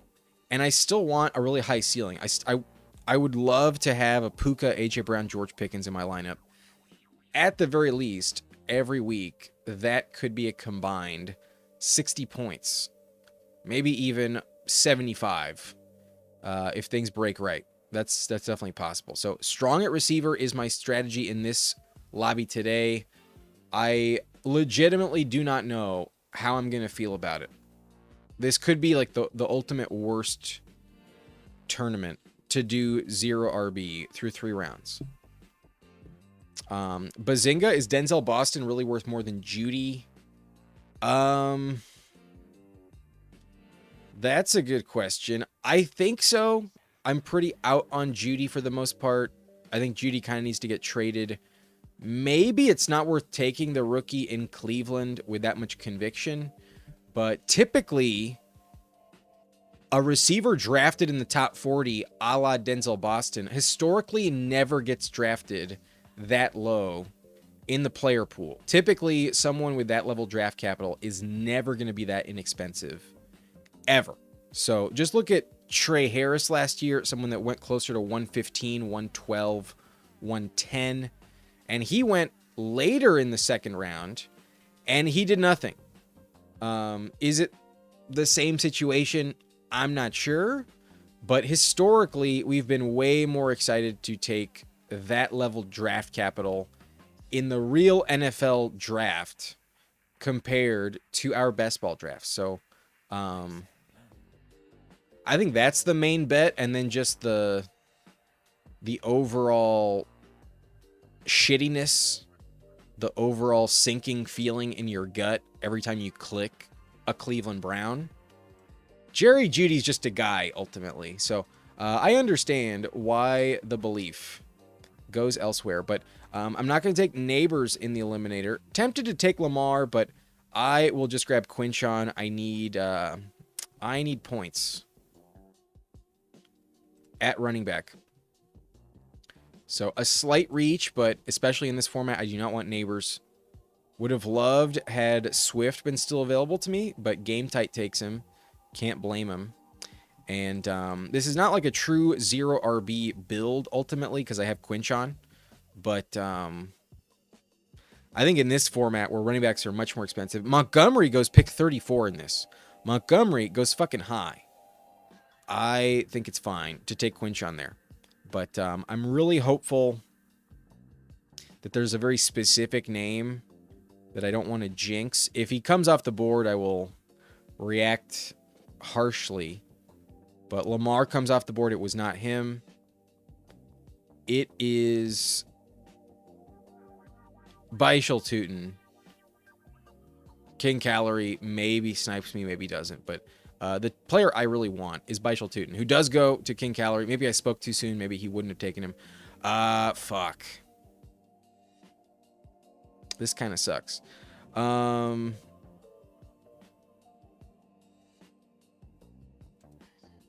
going to commit to fading the position a little bit. I'll go with Colston Loveland here. An Elite 1Z. Not going to hurt me too much, but I'm not trying to take too many players on the same roster, on the same team. It's just not my favorite correlating bet. So already with 3 players, the Week 11 bye, grabbing Devontae Adams didn't make very much sense to me. I could have gone Travion, but another Week 11, possibly too much. But even just making Week 11 is quite a dream. So maybe I should not have shied away. But it might take a little bit of time for Travion to fully hit. That is possible. It's not the safest bet. So I'll just grab the elite tight end. I have also noticed that position gets a little bit pushed up at times. Not always, but Loveland in the 5th typically is a pick I'm very happy with. So running back is the one that is much more expensive in this format. But I felt like it would have been kind of egregious to grab the guy I think was worth the next best ranking at that position. Shamrock saying, I think T has good value right now. That play he made last year when he slid instead of taking the touchdown was a smart player. Yeah, you can't fault him for that. You know, it would have been nice, but he won you a championship the year prior. He was the receiver you needed to win BBM 5. I don't think you can really complain on T. Higgins ultimately. A player to invest in. But we do have 46 likes on the video. Appreciate everyone for liking and subscribing. We have locked in draft number 3. We'll be back in the Poodle after this. Indeed, we did, yes, lock up our poodle draft. But LJ Acevedo, thoughts on Hampton Chase Brown start from the 12 hole for uniqueness? Hampton Chase Brown, a little bit unique. I wouldn't say it's like impossible to get. It's definitely solid. I got no complaints with that. I would rather take Saquon in this format. I think Saquon's early season schedule is fantastic. I think you're very likely to advance out of the pod and have one of the highest running back scores in the first 3 weeks with Saquon. He is home to the Commanders, then at the Titans, and then he's at the Bears, which was a very good running back matchup last season. So I like Saquon over Chase Brown, but I don't think it's terrible to take Chase Brown there. I will go Drake May. I will get the stack today, and I was kind of saying like maybe too many week 11 buys, but I then reminded myself it would be a honor to make it that far and still have a good team with a lot of points left. So we're just pushing the bye weeks. Every single bye is a double-digit week, and there's going to be a lot of week 11s in the first place. That week has 6 different teams, so it's a different position. I'm willing to push it a little bit, but I will say my running back room might be dog shit when it's all said and done. To only have Quinshon Judkins up to this point, both of my onesies taken care of, and only one running back, there is a chance I am screwed. There is a chance of that. Have I ever taken 4 receivers for my first 4 picks? Yes, but I would not do that in the Eliminator. Not in this contest, that's for sure. But Batwheat, yo, what's up? Welcome in. Nice to see you. RJ Harvey comes off the board. Dildo Schwaggins goes. King Calorie, please, please don't snipe me. You watch this channel enough to know who I want. Please don't snipe me on Rico Dowdle. Holy shit. Thank the Lord. I will say, I'm kind of tempted to go Dobbins in this format just because Dobbins week 1 I can pretty safely project. Actually, no, I'm not going to do it. I'm not bold enough to do it, but it might have been the better pick, honestly. Does Saquon make a bounce back? Was it because of the offensive coordinator change? I think Saquon plays very well until he gets hurt, and that's a pretty safe bet to make compared to some other running backs that go in his range. But until he goes down, which is not a guarantee, I think it's a decent injury risk, but it's not a guarantee. Until then, Saquon should be fine. The volume will be there. Even if Bigsby mixes in, I still think the volume's there for Saquon at a high clip. He's still productive enough. He means a lot to the identity of the roster.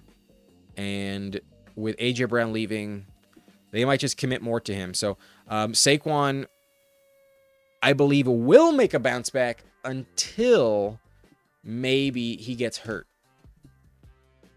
So I like the Eagles' backfield. And the contingent upside for Bigsby is just so valuable in the range he goes. I draft more Bigsby. And I have been fading Saquon a little bit, but ultimately I've come back around. I think I'm currently at market exposure on Saquon. Let me... Yep, I am exactly at 8% Saquon. I have not shied away from being right in line with the market. I've taken Saquon at 8% on the dot. 8.1. I guess the average you want is 8.3, but that's as close as I can get with my volume.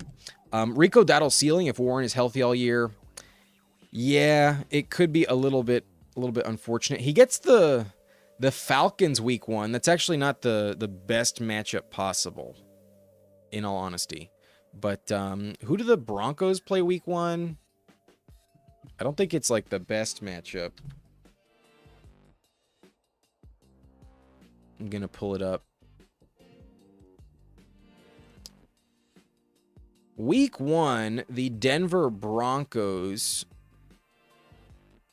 will play at Kansas City. That's historically a pretty tough run defense as well. Monday night at the Denver Broncos. But Blake Corum goes, and I'm very clearly Kenny Gainwell here. I'm not going to fuck around. There are 6 picks between this one and my next one. I will take the running back. I have no confidence Kenny Gainwell makes it back. So pick 93. I'm just playing it safe. I need points at this position before they drastically dry up. And in all honesty, I might take another running back with the next pick. I like the value on Quentin Johnston here a lot. I'm not really sure why he goes this late at all. It makes no sense to me whatsoever. It's going to be very tough to pass. I'm hoping somebody snipes me. Thank you, G Stokes, because it's a very tough player to pass on this late. But this team needs running back a little bit more. I have Puka, AJ Brown, George Pickens, and getting in at running back before the massive cliff is worth it. But I did want Rashad White. Not gonna lie, I did want Rashad, kind of badly there, but I passed on Chuba. I'm not afraid to take Jonathan Brooks here, if that's what I have to do. And Pittman would be my preferred direction to pivot to. I have Drake May, so I'm just going to trust that May is pretty solid and fine.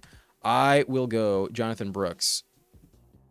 I kind of dug this grave in the first place, but I think I've accommodated the position well enough with the proper draft capital not to be afraid the rest of the way.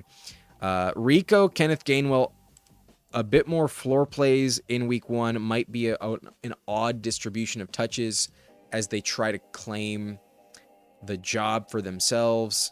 Could be much more of a split backfield than I'm hoping for in Pittsburgh. But the injury concern on Bucky, weird vibes for him to be ready week 1. So Kenneth Gainwell week 1 should have some upside. And then Jonathan Brooks might just win the job in training camp. That's also possible. I did not take Chuba, so let's just bet on that a little bit further. So could be a little bit better at running back. Obviously, we waited a while, but I don't think it's bad. I think I made it out okay, and I don't think I reached like egregiously on anyone.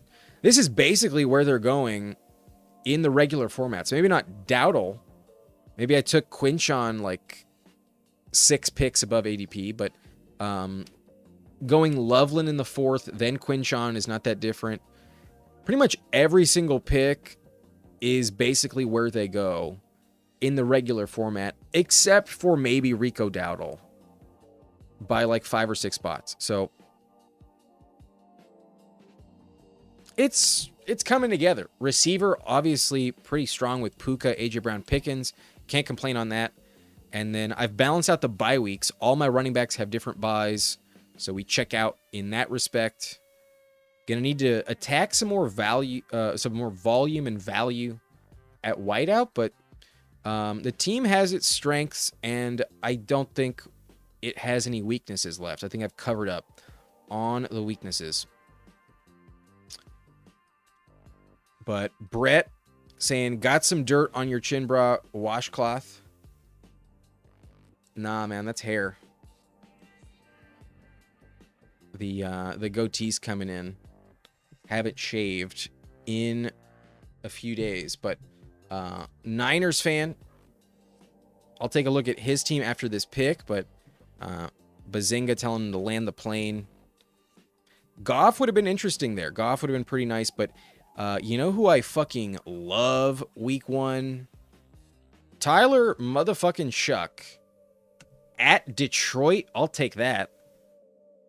I will happily take Tyler Shuck. I don't remember who the Bucks play week 1, but it's not as good of a matchup as Detroit. The Tampa Bay Buccaneers are at Cincinnati. Never mind. Maybe that's actually pretty fucking good. But I know that I like Tyler Shuck a lot. At Detroit. Yeah, the Bengals are also pretty good. Week 1 is pretty solid. Wasn't Rico the backup last year also? Yeah, I did take him a minute to take over. Hopefully it doesn't take as long. with Mike McCarthy.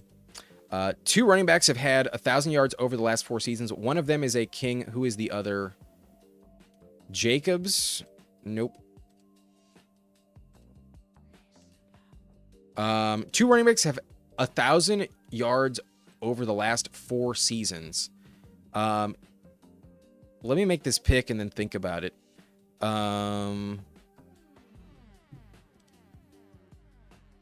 Dobbs makes a shit ton of sense, but the stack could come back to haunt me because it is yet another week 11 bye. Receiver is going to need a lot of volume.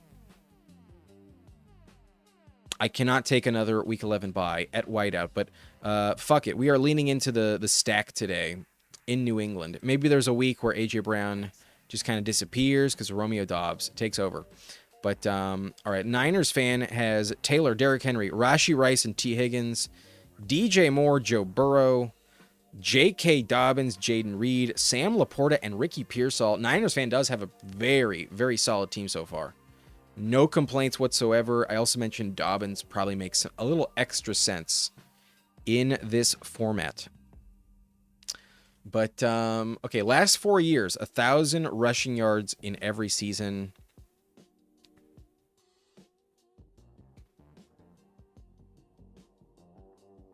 Wouldn't it be Saquon? It could be Saquon. It could be Kyron Williams if he's played long enough. Kyron might only be 3 years.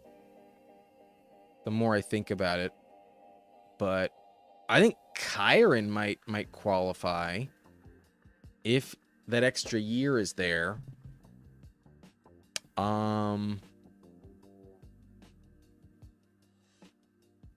If not, Jonathan Taylor or Saquon stand out the most to me. That would be my guess. I don't think it's Ken Walker. But, Pollard. Yeah, Pollard's a sneaky one there, for sure.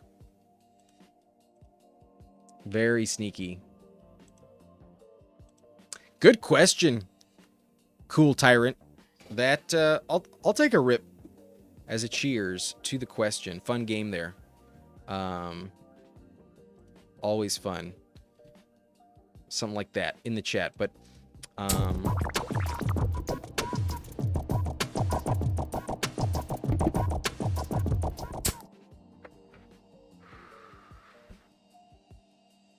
thankfully I did not throw this old pipe away.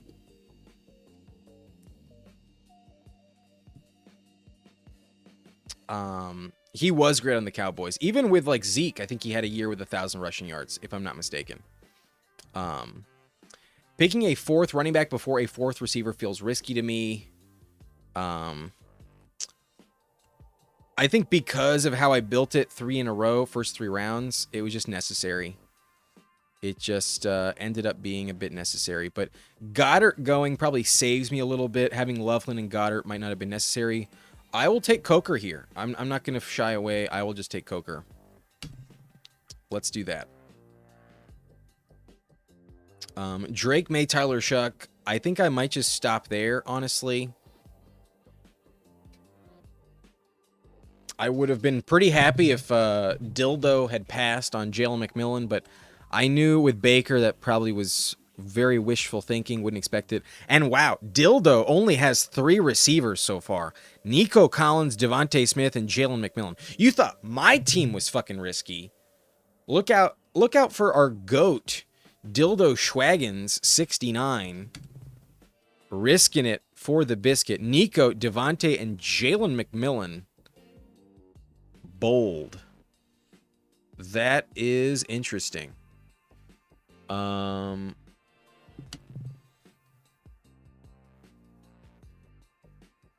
He scooped up the receivers I kind of wanted. I think taking another Drake May stack might be unnecessary here. In this pocket of the draft, though, I think tight end is the most appealing. And my ranks do have Hunter Henry, but I think I'm just going to go Chig Okonkwo.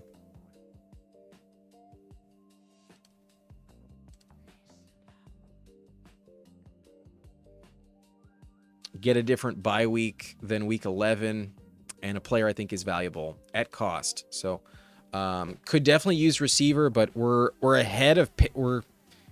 definitely ahead of pace on Dildo Schwaggins there. Schwaggins is fucking, yeah, what the fuck is he cooking? He went Bijan, Nico, Devontae Smith. Then he took Bucky and Lamar Jackson. Then he took Chuba and RJ Harvey. And then at 95, he grabbed Aaron Jones. And at 98, he took Rashad. Stacked up Baker with Bucky. And then took Andrews to stack with Lamar before wide receiver 3. I would imagine this team is strictly taking wide receiver and maybe one tight end the rest of the way. But holy shit, I'm not bold enough to do that. Like on my team, I did have Pickens wide receiver 3. Like that's so much different. Pickens number 3 versus McMillan number 3 is fucking crazy. But to wait until pick 124 to take wide receiver 4, possibly, that's also batshit crazy as well. Razor's Edge, laughing his way to the bank. I think I'm gonna pack another bowl. I think that's the move, because this one's pretty much done. But we are in round 13. This eliminator draft is coming together, and I might stop with 2 quarterbacks and 2 tight ends. Drake May, Tyler Shuck feels solid enough. I feel like I could get a top 5 output out of my quarterback any given week. Mostly with Drake May, but especially with Tyler Shuck, the floor is very high. There was not a game down the stretch last year in his final 6 where Tyler Shuck had less than like 17 points. He was averaging 19.3 and very consistently offering 17, 18, 19 points. He was hitting it like clockwork. Now, he never went over like 25 points, but he did flash a little bit of rushing value, and he did all of that without Rashid Shaheed on the team. The upgrade at wideout number 2 to Jordan Tyson should really elevate him. So hopefully Olave stays healthy, but one of my big stances is if I don't make it out of this first week pod, I'm going to be livid. And half of the teams are not going to advance week 1. Week 1 is not something to forget about, if you ask me. But Juwan making it back stacked up makes just so much sense. I might be kind of sad because I'm passing on some good receivers here, but top ADP is Juwan, and I will fall for it. The floor on Juwan is fantastic. So you're telling me I have like a 10-point flex play floor whenever Loveland hits the lineup? That's going to save me a lot more often than you might think. And tight end being very strong is pretty sweet. I feel pretty happy about that. Also, maybe a unique combo to have Chig and Juwan Johnson on the same team. Players going 4 picks away from each other that are both very valuable at cost. So the elite with Loveland, that massive upside, but then a locked-in floor every week, even if Loveland disappears randomly. Or Chig just doesn't hit the end zone. I should have like 8 targets for Juwan Johnson. Maybe not 8, but he probably averages like at least 7 targets if I had to guess. I will just take Trey Harris. Pretty easy click for me. Running back doesn't speak to me very much. I could go Sean Tucker and just lock up double Tampa, but I already have Kenny Gainwell. I'd rather just only bet on Kenny Gainwell. I will let that happen. But yeah, receiver needs some investment too. Trey Harris there makes a lot of sense. So once again, I take my most drafted receiver. Trey Harris I might have too much of, but it makes a lot of sense. I could envision like 80 targets for Trey Harris this year. An easy 80 targets, which sounds like a lot, but in that offense, I don't really envision like 150 plus for Lad or QJ. I feel like it's kind of going to be pretty balanced out overall, and everyone kind of gets a crack at the volume every now and then. There will be a slightly hot hand approach, and some games, teams are going to leave Trey Harris open, so we'll take him happily in round 15. Surprise, surprise, I took Trey Harris once again. The cool Tyrant, what wide receivers are you hoping for if you did wait that long for wide receiver 4, meaning if you were that guy? Getting Jalen Coker, I think, is a decent step up from McMillan and Shaheed. They're high spike week guys, but Coker might be a little bit more consistently used in the offense. Diggs is a pretty good fail-safe, pull the ripcord in case of emergency type of pick. But I would not have passed on Romeo Doubs if I was Dildo Schwaggins. I would have left Andrews alone and just taken Romeo Doubs. Like, I felt pretty lucky to get Doubs as wide receiver 4. If anything, once you pass Ricky Pearsall and Matthew Golden, it feels pretty gross. And they're also kind of risky picks. So for me, Romeo Doubs kind of a cutoff point. But Concepcion is a polarizing option. Probably worth it, but we could just be very off base on the Browns' depth chart. He is most likely, though, their number 1 guy. So that's fine. But I think where he took Andrews might have been the mistake. He could have taken someone earlier, too. Didn't need 6 running backs by that point. Branch goes. The value here is definitely A.J. Barner. Like, not going to lie, Barner makes by far the most sense to me. However, I don't think it's the wisest move. And at the moment, if Darnell Mooney's going to be healthy, it's probably week 1. And with Neighbors' scenario, I think Mooney makes a ton of sense on a wide receiver needy team in week 1. We got the 3 anchors, so it's not desperation mode, but the depth is a little tricky. Let's bet on early season production with Darnell Mooney. But running back is getting interesting. Quinchon Rico, Kenny Gainwell, Jonathan Brooks. There's an argument for George Holani in this format, especially as Emmanuel Wilson fucking craters. But the guy I like the most is who I'm going to take. And so far, he's not even close to top of ADP. So I'd be pretty shocked if I'm sniped here. It's possible, but no. I will just take Katron. I don't think it's going to take a long time for Katron to have a big role in this offense. I think it could be as early as week 2, week 3. Could see Katron just establish himself as the main goal line back. If he shows out well week 1 and they start to trust him quickly, it wouldn't be shocking at all. They traded away Brian Robinson last year to give a rookie a chance at the job. They are taking a crack early with the rookies. So Katron, I think, is a very legit bet in every format. This one I'm not going to shy away at all. But Razor's Edge sees upside in Coker this year. I would agree. I think there is also tremendous upside as well. I'm losing rapid faith that Brazel can be a problem for him at all. I don't think it's worth worrying about whatsoever. But sorry, Bazinga, the plane is having a bumpy landing. Let's see. How did Chad do after that Pearsall click? He took Jaden Higgins and Stroud with Daniel Jones. Got a little bit desperate, perhaps, at quarterback, but not terrible. Jones at 153 is not bad at all. It does not stack. Oh, no, you have Taylor. I suppose it stacks. But then Brian Robinson, Sean Tucker, those are fine picks. Definitely fine picks. Not upset with that at all. Tucker in this format, I think, is great. And then Schultz stacks up at a very nice price, 184. And then T-Ferg, interesting, tight end 3. No major issue with that.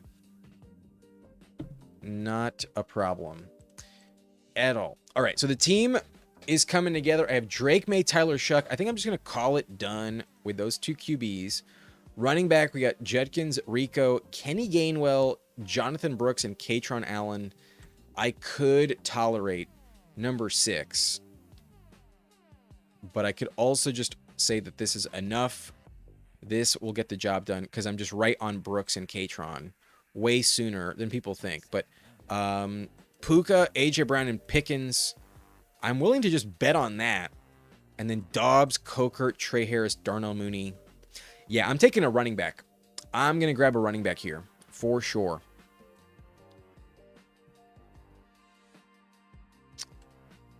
But the cool Tyrant says Kenyon Sadiq is an athletic freak, but Stowers was the more complete and mature tight end in college. With Goddard's injury history, are you a fan? I am not a Eli Stowers fan. I am taking a shit ton of Dallas Goedert. I do not believe a rookie is equipped to take Goddard off the field. Only injury can remove Goddard, in my opinion.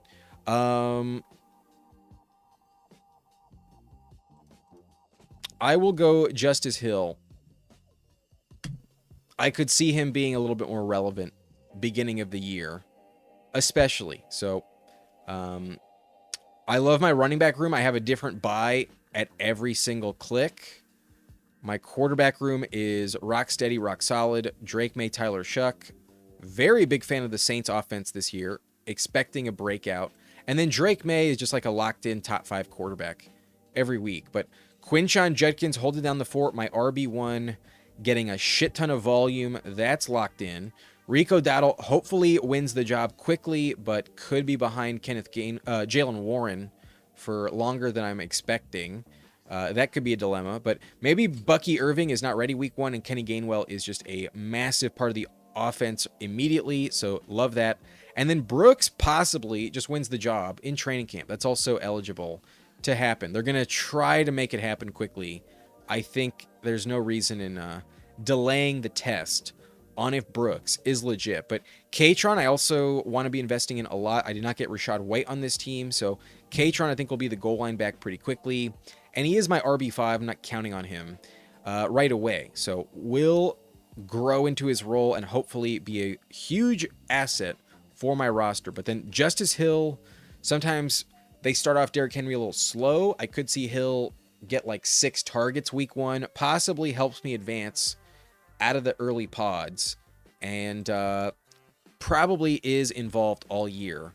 As long as Adam Randall doesn't run him off the field. Probably doesn't happen. Probably Justice Hill is the right backup in Baltimore. But Puka, A.J. Brown, and George Pickens, just a truly elite starting roster. If those 3 are the only ones I need in the roster, we are humming.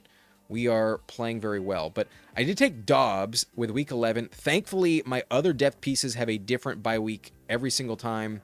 But Jalen Coker, Trey Harris, and Darnell Mooney hopefully carry me over week 11 if I make it there. I might not even make it there, so it's not a big deal to worry about. But then tight end, also 3 different bye weeks. Colston Loveland, the elite upside.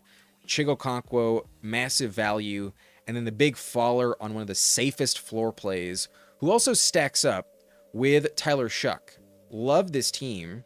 Honestly, I think it came together nicely. The running back room, a little bit hard to believe in, but all I need is to make it past week 1, and then I'm in business. Then all I need is to be a little bit lucky, win a few coin flips, and given they have different buys every single week, I got 5 bullets in the chamber. I think if I make it to week 6, watch out, because week 6 is after Jonathan Brooks' bye week. If you can make it past Brooks' bye, that is definitely the wheels up bet. If you ask me, Brooks could be a top 15 running back starting week 6. That might be the play. I think it's a fair bet to make that, like, they're going to give Chuba a chance for 4 games, but slowly ramp up Brooks. And then after the bye, all systems go. Are you healthy? Here's the ball. You're our man. Brooks to the house. More likely than not. So hopefully I can make it that far. But very fun team. I'm optimistic. Love the receiver room a lot. Okay, let's I mean, we'll have to take a peek at Dildo, but he's not a member, so I'll do it last. Let me catch up with the chat for a sec before I fall way too behind. like I always do. But Eagles do send a lot of touchdowns to tight end. Goddard had like 11 touchdowns, I think. Yeah, I just don't think that's changing for Goddard without A.J. Brown. I don't fear Goddard losing his job. I really don't. So Anthony believes I will advance in this one. I mean, I just have to finish top 6, so I think I should. But yeah, Goddard absolutely had 11 touchdowns last year. It's pretty tough to assume he'll just instantly score 11 again. But even 7 for Stowers at value is a late round target for me. I think you are crazy to assume 7 touchdowns for Stowers. I don't see it. I've also heard some camp reports that Stowers isn't even close in the early practices. Now, a rookie can develop quickly. I don't want to rule him out. Goddard has had injury concerns, but I think a lot of people are going to be fucking livid when Goddard gets hurt and they're finally like, okay, we get at least 1 week for Stowers to take over, and it's Grant Calcaterra on the field more often. I do not believe in Stowers year 1. I'm willing to be dead wrong on it, but I'm just not a believer in Stowers. When Goddard's also on a 1-year contract, very, very legit point, Dean Johnson. Absolutely. I was just about to bring this up. Yeah. He is not taking a chance that this rookie keeps him off the field. Excuse me, but I got to push back on the Stowers slappies. I agree with Mac Nova here. Don't think Stowers is ready to be in line or ever will be, but he could still hit as a pass catcher if they want to use him that way. I am not convinced they will force feed him targets year 1. They are not a team that incorporates many targets in the first place. They're going to see what they got in Mekhi Lemon way more often than Stowers. Goddard is good enough to keep him at bay. I might be wrong, but I just don't believe it. I really don't believe in Stowers year 1. But who knows? There is targets available. That is fair. This is my free eliminator. Love the promos. Yo, good to see it, Chad. Always nice to have a team that didn't cost you anything. But I'm always having trouble picking between Lamb and JJ. Can you help me pick a side? I prefer Jefferson because historically he has been one of the most elite receivers we've ever seen in the NFL, and his quarterback play is absolutely taking a big leap forward this year. I still believe in that. Meanwhile, Dak has kind of struggled to put up 2 straight seasons of just straight up health. And then I think I just rather bet on Kevin O'Connell and Jefferson. The talent is the argument for me. I go Jefferson. But last year, they both didn't pay off. Lamb because of injury. Jefferson because of quarterback play. But barring injury, I am personally more of a believer in Jefferson. They're both good clicks, though. Don't be afraid to take either at ADP. But when do these $3 drafts come back? I'm thinking about joining in. Yeah, at least at the moment, it's not the case. I think once the poodle is full, then you can expect something. But at the moment, it looks like clearly they want the eliminator to fill a little bit faster, hence the promo. But Razor's Edge with May and those receivers, you should advance. I sure hope so. They will usually drop a couple month of the $3 to $5 values. I would expect it's coming back soon, especially around the 4th of July. No chance there's not a $3 contest. I would maybe a $4 contest, like a Pomeranian or something. There'll be a low price point pretty soon. Game Type thinks he's advancing with me. I'll take a look at his roster for sure. Vegas seems like a smash week 1. Mac Nova, I don't really love Stowers' bet in redraft, but after Fan and Smash last year, I want to at least have a decent amount, I guess, but I would argue Goddard is way, way better than David Njoku. Odunze or Burden at their current price. Burden late 4 or Odunze as late 7. The guys you get in 4 because you waited are huge. At cost, give me Rome Odunze. I will still mix in Burden, but at cost 100%. Give me the later one that was operating as the top play last year. Give me Rome Odunze at cost over Burden. But okay. In this lobby, we got UCF.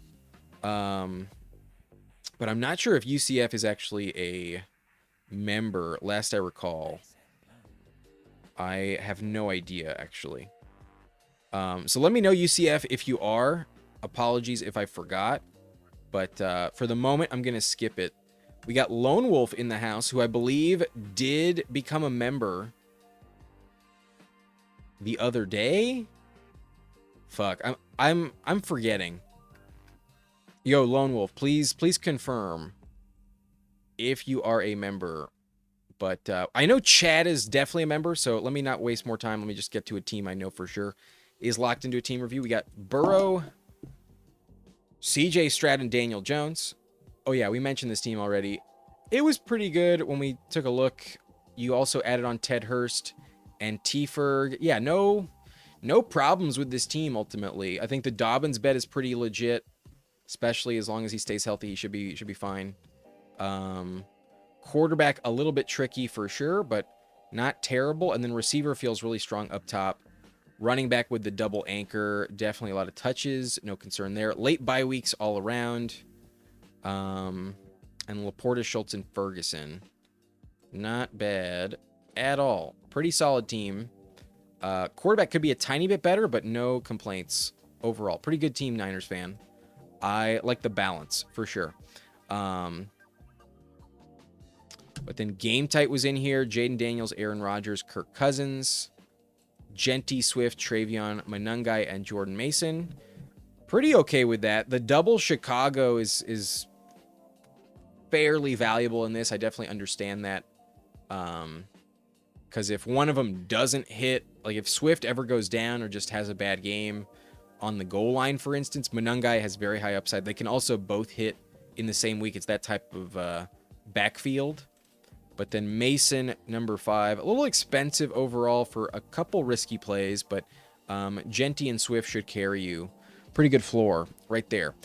Flowers, though, Tyson, Addison, Concepcion, Tucker, Flournoy, Bernard, and Antonio Williams at 211. I guess it's worth it. Final round. Okay, that's what I thought, Michael. I just wasn't totally sure because the usernames were different. I'll definitely take a look next. Thank you for reminding me. And then Bowers and Freiermuth on this team. Very, very legit. Totally fine with that. Receiver feels fun. The Concepcion bet probably checks out, but interesting. His ADP is 132 in this. That's usually where I'm more excited to take him. But you needed points, so it makes sense. Flowers and then the drop off to Tyson and Addison is a gamble. The depth at receiver is a bit of a gamble, but Tyson against the Lions week 1, that should work out. The Vikings always start off hot, so I like that bet in general. And then Flowers, your anchor, feels a little risky, though, at receiver. The depth is not great up top at receiver. Like, the volume is fine, but the talent might be missing just a little bit because Addison is very up and down. Concepcion has nothing guaranteed. Tucker might hit 40 week 1 and then never do anything again. Flournoy at number 3, Bernard number 3, Williams a rookie, so yikes. Bowers is very important, but receiver depth a little problematic in all honesty, but very cheap at quarterback depth, so the team is fine.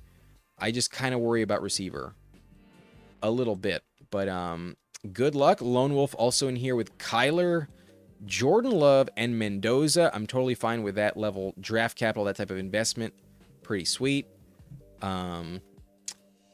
Mendoza obviously doesn't give you much in the beginning of the year, so in the eliminator a little bit tough, but if you can sneak a Mendoza team down to the point where he does get this start, he does come in clutch, definitely helps a little bit, and some upside in a good offense.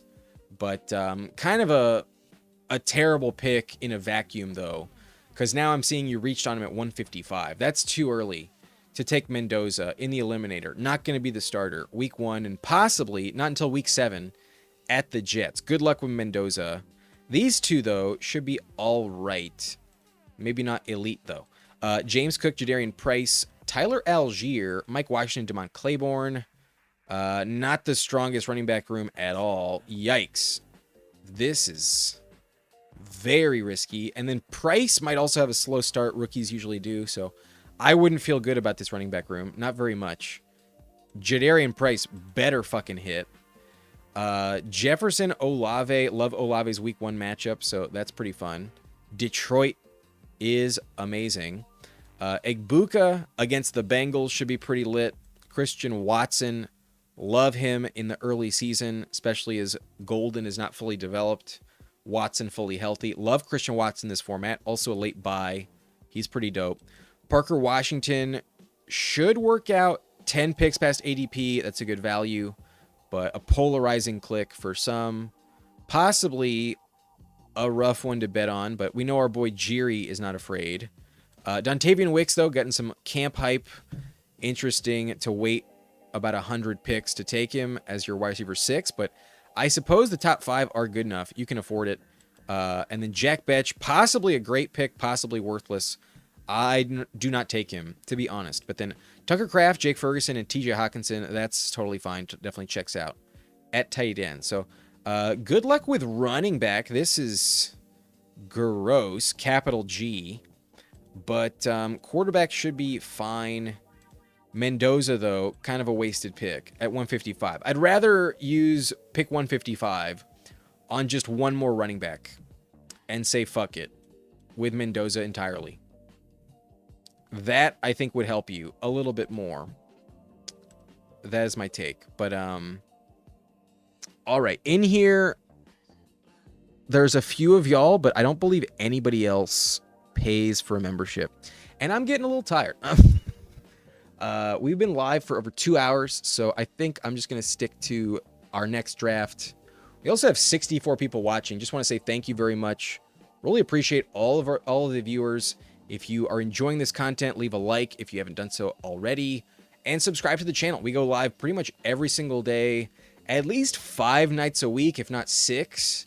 And this content is always a blast, always a pleasure to have people watching, and appreciate you all in the chat.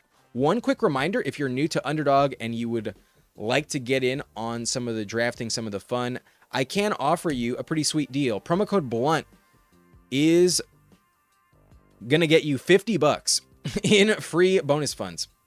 Almost blanked for a second there, but play your first 5 and you will get $50 in bonus funds. New customers are eligible in qualifying states. Not every single state is eligible, but promo code BLUNT also gets you a first-time deposit match up to $1,000, and that's a pretty sweet deal.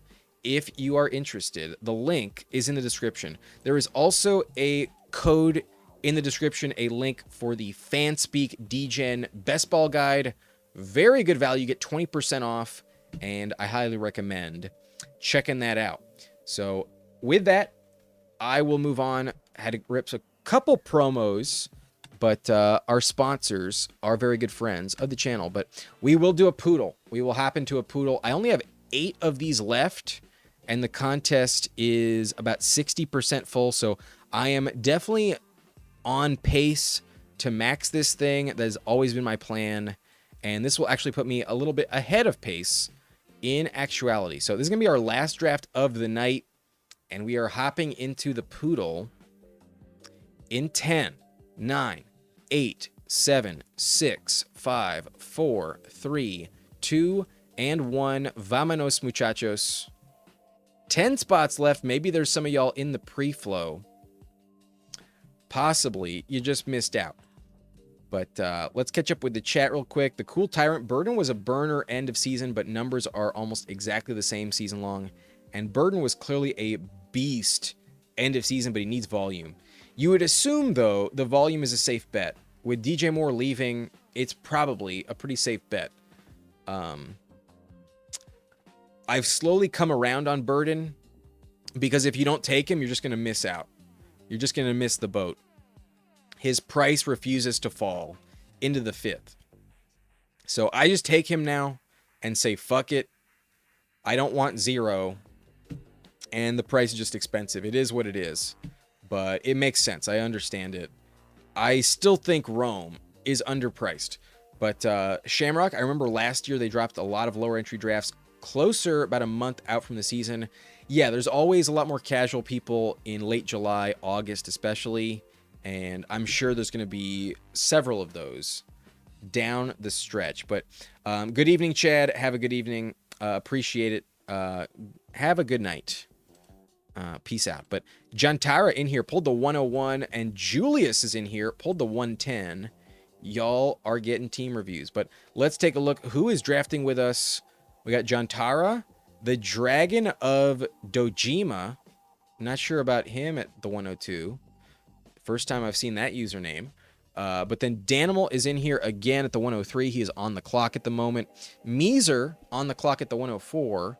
And then Super Beast right next to me at pick 5. Good luck, Keith. Chewy BMZ 24 at the 107. Welcome in. Nice to see you. Game Tight at the 108. And then Turbotron with a green badge. Yo, Turbotron, one of the addicts in this lobby. Rezdog is at the 110. Shifty Skyler at 11. And then J-Rock the Party at pick 12. I have pick 6. I'm just going to take JSN today. I will eat my vegetables and just grab the minor discount. A little fall on ADP. I still might not get the running back that I want at pick 19, but it's a little bit more palatable, and let's hope for the best. But Jesus BM, welcome in at the 107. You go Christian McCaffrey, a pretty solid pick. No complaints there. But we are on to draft number 2. My bad for Xing out of the board. And it's been a minute. Let's take another rip from this freshly packed bowl that's just been sitting here for like 20 minutes.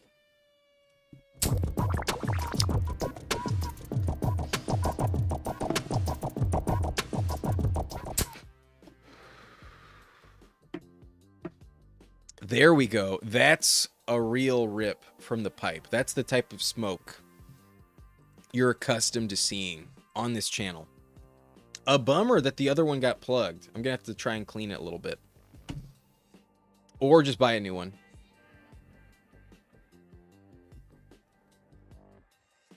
Maybe that's just the move. But Shifty Skyler with one of our favorite starts overall goes Genty Hampton. Never complaining with that. And a reminder, we're pivoting back to the Poodle on this one. No different strategy to account for because of the Eliminator scenario. Back to our regular programming. But Turbotron gets a Saquon fall at 16. That's pretty sweet.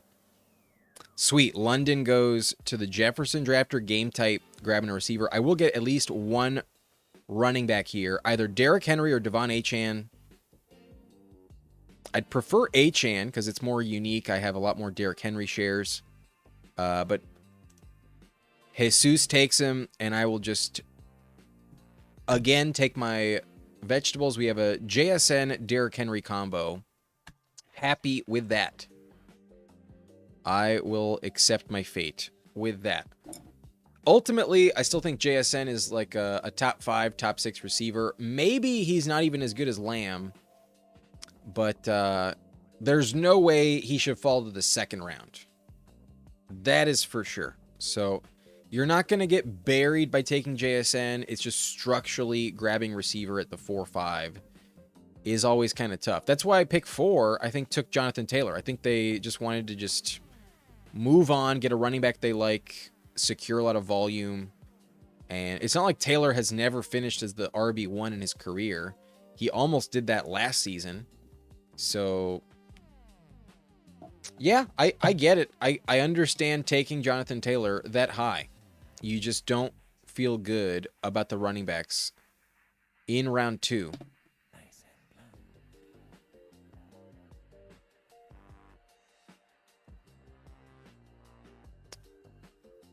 But A.J. Brown, I do think, is the correct next receiver off the board.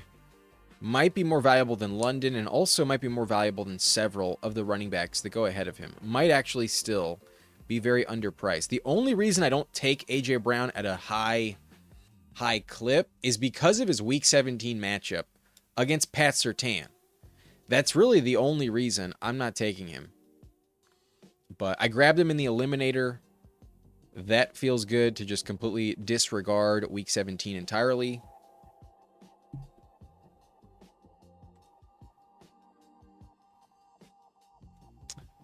Um, damn, this feels gross. But if anything, we're just gonna have a heavy Lamar Jackson team. If we get sniped on Lamar before pick 54, that would be a bit surprising. Lamar has been falling sometimes into the 6th round lately. So the market's just all over the place on Lamar. Feel like I haven't taken him recently enough on the stream, because in general, if I took Lamar Jackson every day, I don't think it'd be crazy. So setting that up in round 5, we'll grab our receiver 2, Zay Flowers, at pick 30. But Flowers could still really suck in the touchdown department. That's an issue. Zay Flowers, tricky. Very tricky. But enough yardage on a week-to-week basis where if you get that touchdown, you're getting an elite performance. And he definitely would have paid off this pick last season, or at least come close to it. I'm fine with it. Anthony Perez says, in the overflow, I will try again next time. Lag right before you entered the draft. Bummer. Sorry about that. But I believe we drafted with you in the last one. And nice to see you.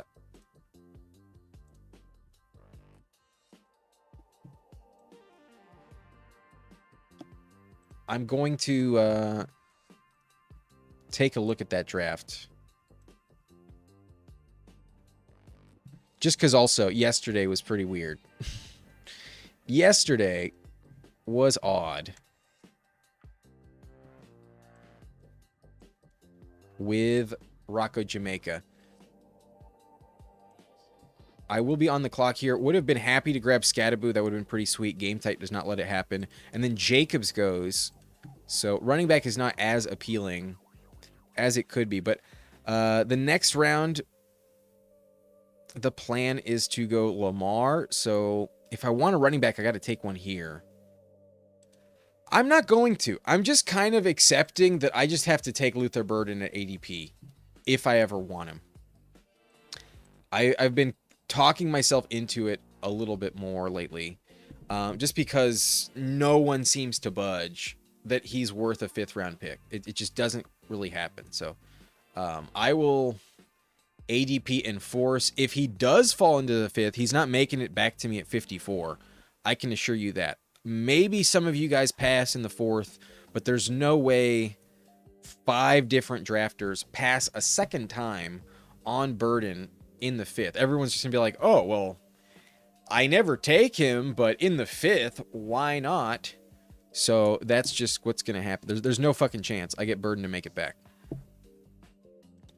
But Bazinga says JT was the RB1 by a wide margin in 2021. Yeah, what was that, his 2nd year in the NFL? But JT feels old, but he's only 27. Same goes for Dobbins. Yeah, it's strange. Their injury history makes them feel a little bit older than they actually are. But Danimal, got to respect the Zay move. Lamar going next. I mean, if I get sniped on Lamar, so be it. Structurally, it would be better for me to just have Lamar Jackson. That's a valid theory. Definitely a valid theory. Here, if I was going running back, I'd be Baishal Tootin, especially since I just took Quinchon on the last team. Quinchon's fine, but I'm not taking Bucky. I've taken Bucky a couple times in round 6. But Quinchon goes, I will just take Lamar. Despite some belief in Bucky, some good opportunity, I'm committed to the Ravens. I will absolutely double down or triple down. That also makes sense. But the Ravens can drop 40 points on offense any given night. Definitely a team I don't want to be shy on when the contest is over. But I mentioned... Was Spurs in that lobby? Maybe not. Oh, it was the Eliminator contest.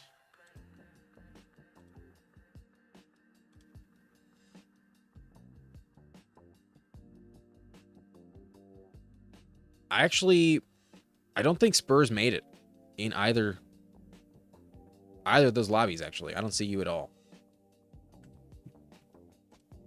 Hope to see you next time. Is Mark Andrews still our tight end one? Yeah. There's no one else competing for that job. They moved off Isaiah Likely. So pretty obviously. I thought they'd maybe bring in Njoku, but nope. He went to the Chargers. Wants a chance at a ring, I suppose. And there's really no one competing with Andrews at all. It's pretty obvious that Andrews is the guy in Baltimore.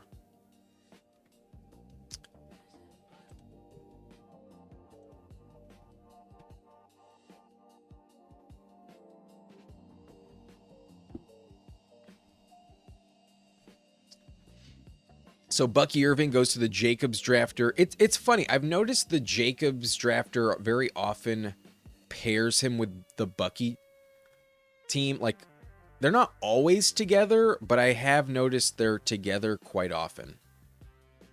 And it kind of makes sense. Like, you need a certain risk tolerance to take Jacobs. And it's very likely that you have the highest risk tolerance in the lobby.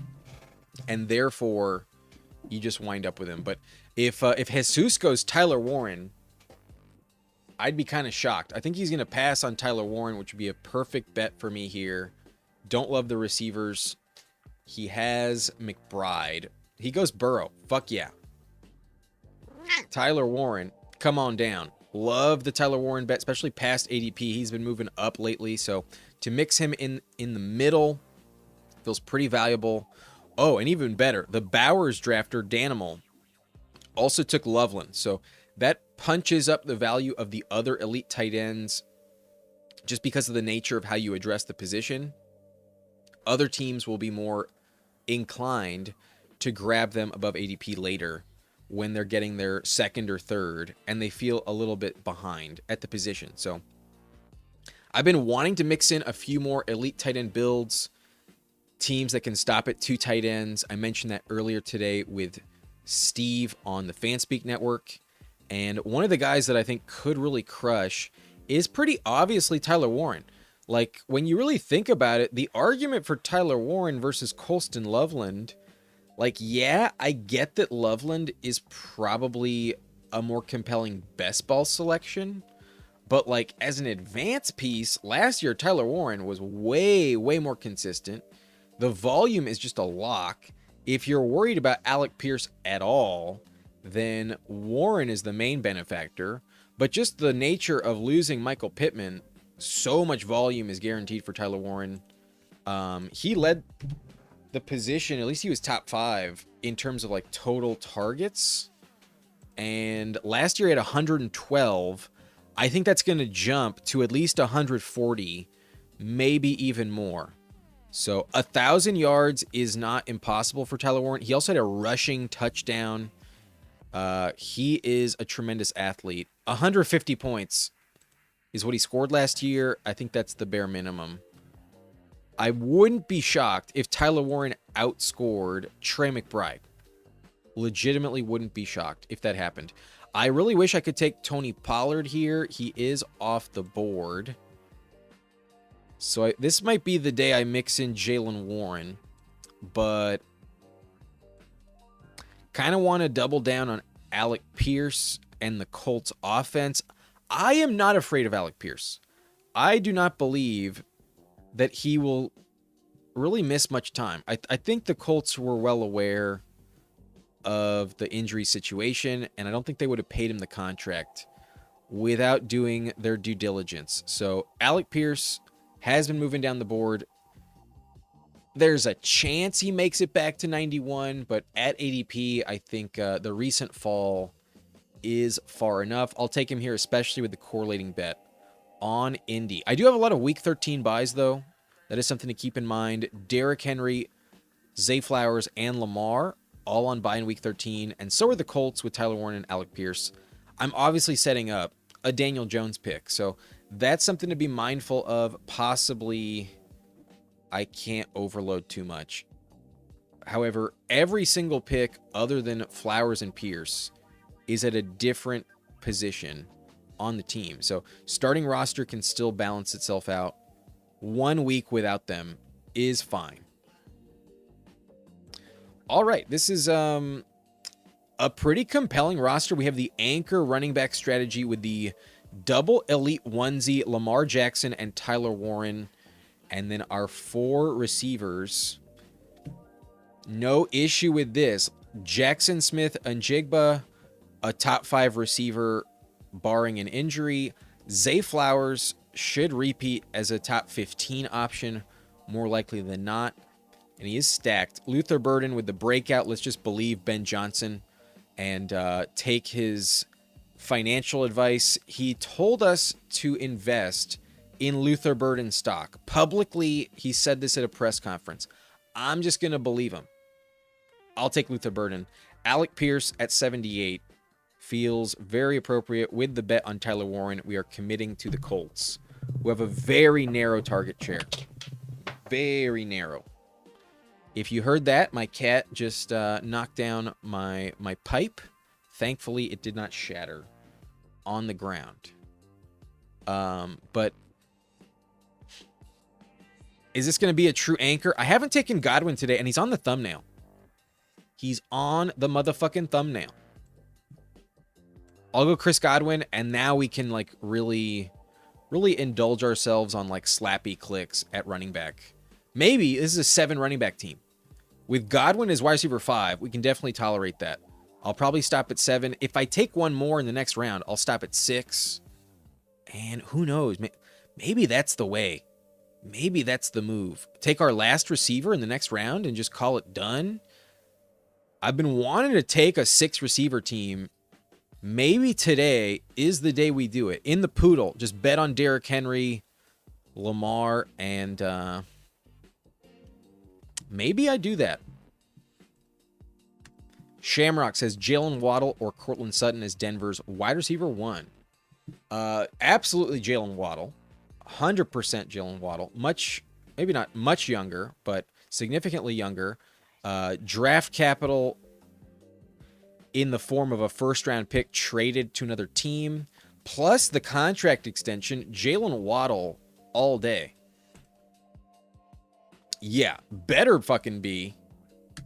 Fantasy Football Enjoyer says, Down's going to outscore Pierce in my opinion. Here's the thing. If he does, it's not going to be by a lot. And it's going to be because Alec Pierce misses some time. It's not going to be because Josh Downs has the highest ceiling games between him and Pierce. The bet against Pierce is the bet that he's just not healthy. So if you want to make that case and say that he's just not worth the pick, go ahead. But I'm playing best ball, and Alec Pierce, the way he plays down the field, those are the targets I want. Those are the spike weeks I'd rather have in the Colts offense. I'm not afraid to take Josh Downs, but if I can only have one in best ball, give me Alec Pierce. But right here, right now, I'm going to go Jonathan Brooks. We're going to take the big bet that he is indeed the man. It's past pick 100. It's the cost I'm willing to spend, and this better fucking work. But that's the thing about Brooks. It's an all or nothing swing. Either he gets hurt again, everyone says I told you so, that faded him, or this is the pick that should come off the board where Jadarian Price is going. Like, he might just be worth 40 more spots in value. There's a chance he's more valuable than Bucky Irving.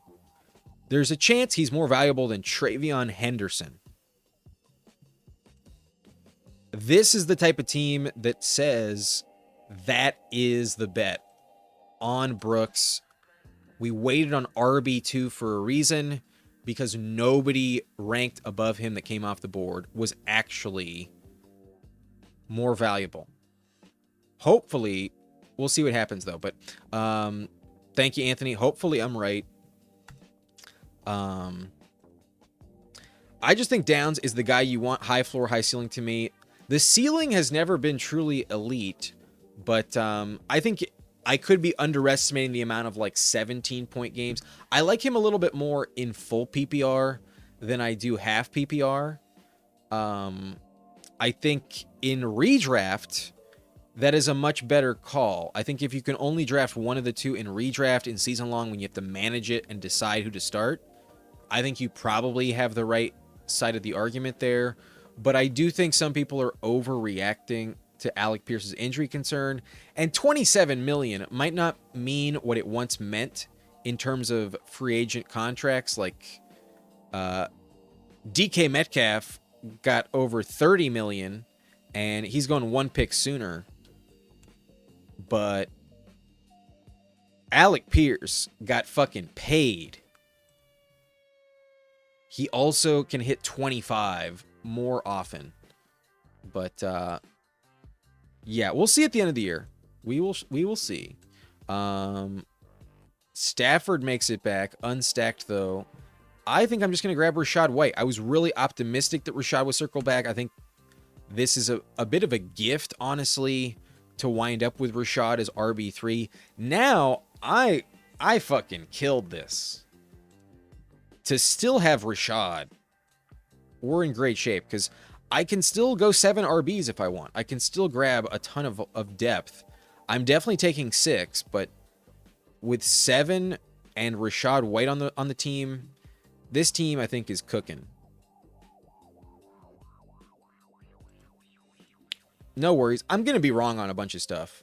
I am not afraid of looking back a year from now and some of these picks looking like dog shit. There's going to be some that hit. There's going to be some that are bad. Hopefully there's a lot more in the positive category. And hopefully not only do I win some money, but I can help y'all as well. If you've adopted any of my picks, or maybe I've just like making you a little bit higher on a certain player, a little bit lower on a certain player. At the very least, I'm hopeful that I can make you think about how you address this. That is ultimately the intention. Whether you agree or disagree, I hope that I can elevate the discourse and the thought process on these picks. Pierce is like Rashid Shaheed production. I would say he's better than that. He was way more consistent than that last year. But he's taken over some of Pittman's targets for sure. What, you think all of Pittman's production is going to Downs and Tyler Warren? That's a bold stance to take. That's a bold stance to take. To say that Pierce's volume isn't going up at all? Maybe I'm wrong about the sarcasm here, but if you're going to type sure like that, I'm pretty sure you're being sarcastic.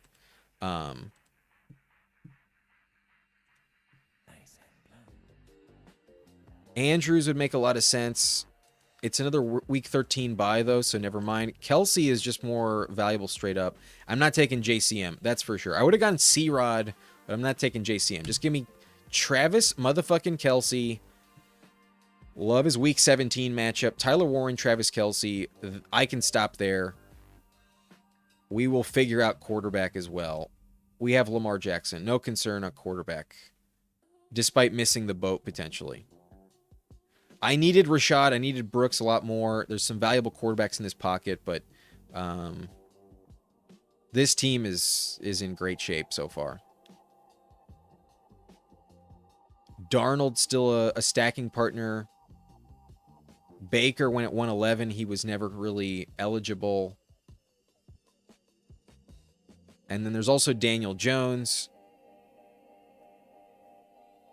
I will definitely have at least one quarterback in the next round.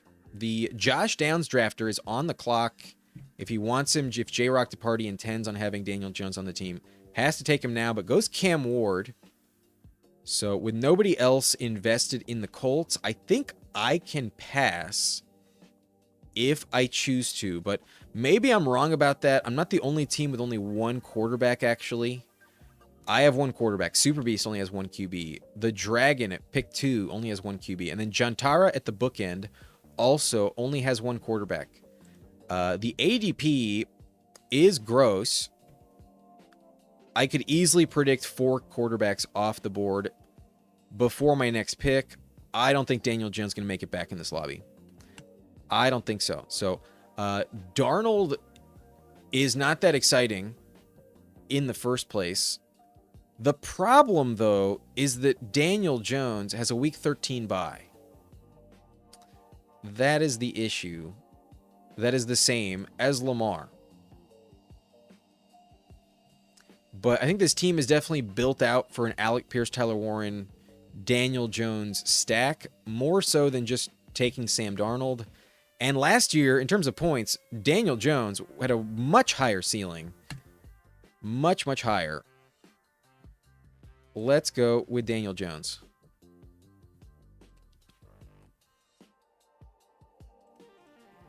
Todd saying, what was your best finish last year in Underdog in any contest? I made the final in 2 different contests, and my highest scoring team finished 151 in a 330-person final. Finished top 150. It made a decent amount of money, but not enough to brag about. And then the other team was like 212 in the other contest. My finals teams didn't do very well. One of the team that did the worst had Jahmyr Gibbs on it. That was a bummer. It had a lot of studs. It had Gibbs, it had Puka, it had JMO, it had Pickens. It had a lot of really good players. I think it had James Cook on the team as well. It was in the Badge Bros tournament, and that was a 6-person draft. It was just a loaded roster. It was pretty insane. But Gibbs really let me down in that one. I did not have Derrick Henry, unfortunately. But the one that finished higher, only 151. Bazinga says Downs never recorded more than 65 yards in a game last year, whereas Pierce does that in one play. That's a relevant argument. I wouldn't say he's never gone over 65 yards. But Downs is an underrated player. I think Downs is a very talented asset. I think some of the arguments, though, are getting a little out of hand. In best ball, the only argument against Pierce is really the injury situation. That's in my opinion, the only reason to fade Pierce, and I'm not afraid. But like I expected, quarterbacks went off on that turn. Sam Darnold is not available. I would have taken him here. But Shaheed is still here. I could go Shaheed. My rankings vis-a-vis one another. I will take Shaheed. We do have JSN, but this is a pretty nice fall. 11 spots. And then I have McMillan, who would also be unstacked, but I also have Godwin. So either way, I was taking a backup to a player I already had, unstacked. But Shaheed, also very high spike potential. Pretty soon, I'm going to be done at receiver. You could maybe argue I'm already done at receiver. Maybe this is the 6th that I need. But because I have JSN and Shaheed, I think I'll probably take a 7th. More likely than not. And I mean, I'll tell you right now, if Jalen McMillan had circled back, he goes off the board to ResDog at 154, I would have absolutely hammered the Jalen McMillan button all day long. But take him at 154, very good price. No fucking chance. I expected him at 163. Good luck, fantasy football enjoyer. If you are correct, you will be looking back fondly.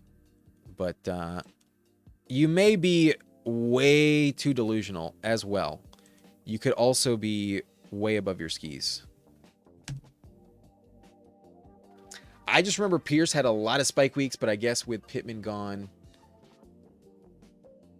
Pierce did a lot of damage when Pittman was on the field. Maybe he can't handle the tougher coverage, but maybe Josh Downs can't handle the tougher coverage. I think they trust Alec Pierce. And I went to the Colts-Chargers game in person last year. The guy that really demanded your attention was by far Alec Pierce, not Josh Downs. Josh Downs is shifty. He's a good route runner, but like he doesn't demand your attention on the field. He kind of gets lost in the shuffle. And if I was going to bet on one staying healthy, I think Alec Pierce is a more solid athletic profile. That's also relevant. But it would not be a team of mine without Tank Bigsby. Given my running back investments, give me Tank Bigsby all day here at 163. Not expecting him to come back, and I think I need him. So, Tank Bigsby, come on down. I'll work with that. Pierce will likely expand his route tree.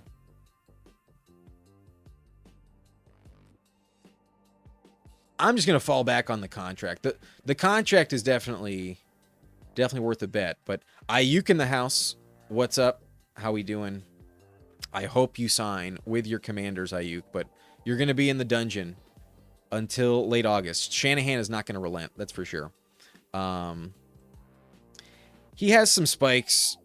If they're not as impressive as Alec Pierce's spikes.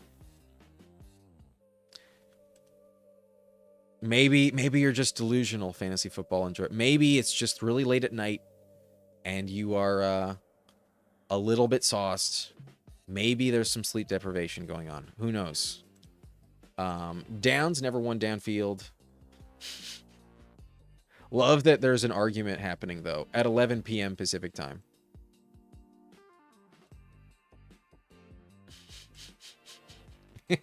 I know. That will be funny. I will say that will be kind of funny.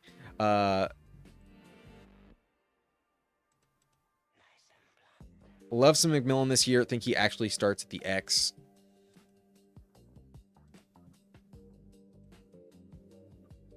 Flournoy making it back. I could consider that. Wouldn't hate it.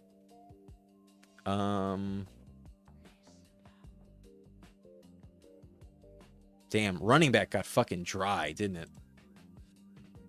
Yeah, running back does not exist. Let's just take Flournoy at 174. I've been trying to take him a little bit more, and this is 12 picks past ADP. And now I'm just done. JSN, Zay Flowers, Luther Burden, Alec Pierce, Chris Godwin, Rashid Shaheed, and Ryan Flournoy. Elite upside when these final two hit my lineup, but really good depth up top and just like a very well-built receiving core. And yes, I believe in Alec Pierce over Josh Downs, especially in this format, all day. Where were we on the chats, though? Best ball, Bobby. I mean, I clicked Downs, brother. I may be in a home league where the PPR scam counts. You want Downs.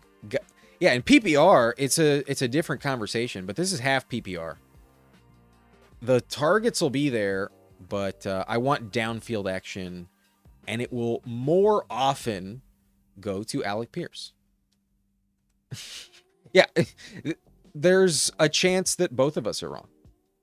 There's a chance, respectively, that I'm wrong, and there's a chance, respectively, that you're wrong.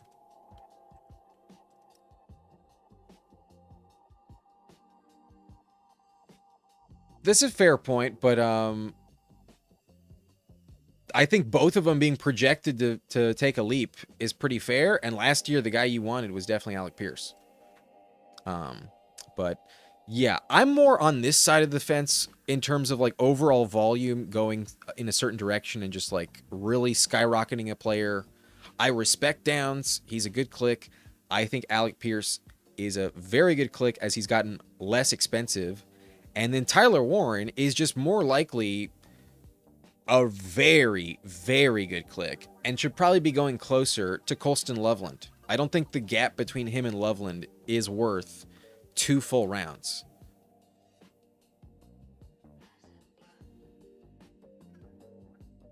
Round 16, though, I need my running backs, and I am definitely taking Katron, my boy. We mentioned I kind of wanted 7 running backs on this team, potentially. And it's just a question of, am I eating the 0 at QB in week 13? Is that going to be a problem for me? And should I be considering what the schedule is in week 13? I'm going to look it up, actually. I'm going to plan this out. Because an extra 15 points might be the difference. Who knows? All right, so week 13, we could take the Falcons quarterback hosting the Lions. That doesn't sound bad. We could also take the... Where's the Browns on this? I don't see them. Oh, the Browns are hosting the Bengals. That's not bad. That'd be pretty lit. Week 11, I would probably assume it's Shador. What if I just take Shador for week 11 versus Cincinnati? Maybe that's the move, but Falcons versus Detroit, also pretty interesting. That one is tougher to say who will be the starting quarterback. I would not assume that Deshaun Watson keeps his job that late. I do worry that they give up on Shador inevitably, but if that's going to happen, I think it's going to happen after week 11. I think week 11 is too early. So I think I'm probably going to go Shador just because I'm not sure which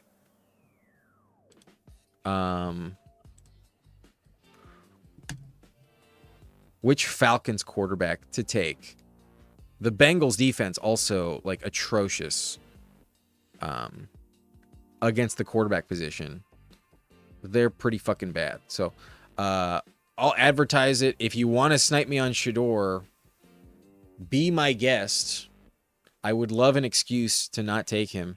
But I think this running back room is coming together nicely. Obviously, it's extremely contingent on Jonathan Brooks just being the pick that wins it all. But this Rashad White RB3 is so clutch, in my opinion. If I didn't have Rashad, I would just take the 0. I would just move on. Because maybe I shouldn't have drafted Flournoy, but having him, I think, is a very strong asset. In terms of upside, Flournoy can give you a 100-yard game. So that's going to be sweet if it hits my lineup at the right time. And then Claiborne is an RB3 worth betting on. Katron's also worth betting on. And then Bigsby's just the best handcuff contingent play on the market, in my opinion. Really just a lock. If we didn't have a Jordan James, Kalen Black discussion, it would be the Niners handcuff. But there's really nothing to worry about with Will Shipley. If anything, Shipley's about to get cut on the roster bubble. So, trusting Derrick Henry, the anchor, Brooks will hit, Rashad will hit. Bigsby comes in at the right time, maybe sooner than expected. Katron takes over the goal line by week 4. And then Damon Claiborne just fucking pops when Aaron Jones goes down, and starting week 7 after his bye week. That's the guy you want in Minnesota. Yeah, I can talk myself into that. A bit risky, not a lock to happen, but I can talk myself into that. And we mentioned it, this last pick. Tua was taken. Yo, Turbotron, are you fucking listening? You took Shador, you motherfucker. You have Fannin, but you motherfucker. Damn it. Cousins not going to be on the field that late. Will Carson Beck be on the field that early? Damn, I don't know about that.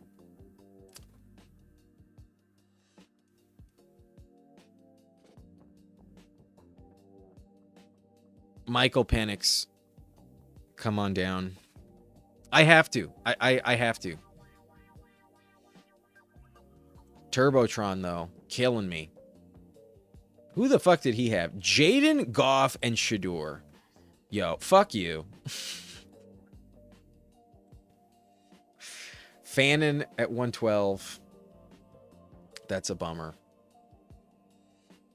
That is unfortunate. But to think I'm upset to settle on Michael Penix over Shador Sanders. When Michael Penix was drafted with the 8th overall pick. But if he's going to be the starter, it's probably after the bye week.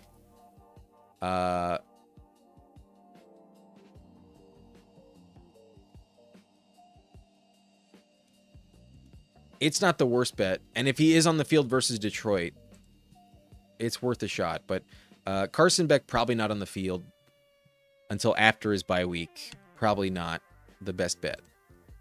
All right, we'll hope for the best. I didn't want to take Jacoby, though. I don't believe in Jacoby. I think Minshew might be the guy. All right, so Lamar, Daniel Jones, Michael Penix could have ate the zero, but we're fine. Derrick Henry, Jonathan Brooks, Rashad White, Bigsby, Katron, Damon Claiborne, and then JSN, Zay Flowers, Luther Burden, Alec Pierce, Chris Godwin, Rashid Shaheed, Flournoy, Tyler Warren, and Travis Kelce. Pretty legit. I'm very satisfied with how this running back room shaped out. And then QB sadly had the same bye week, but fuck it. And then tight end looks pretty sweet. Receiver, I like a lot. Godwin is number 5. Feels pretty awesome. Not going to lie. All right, there were some other teams in this lobby. Let me catch up with the chat. Seems like y'all were going at it against each other, so I kind of dipped out.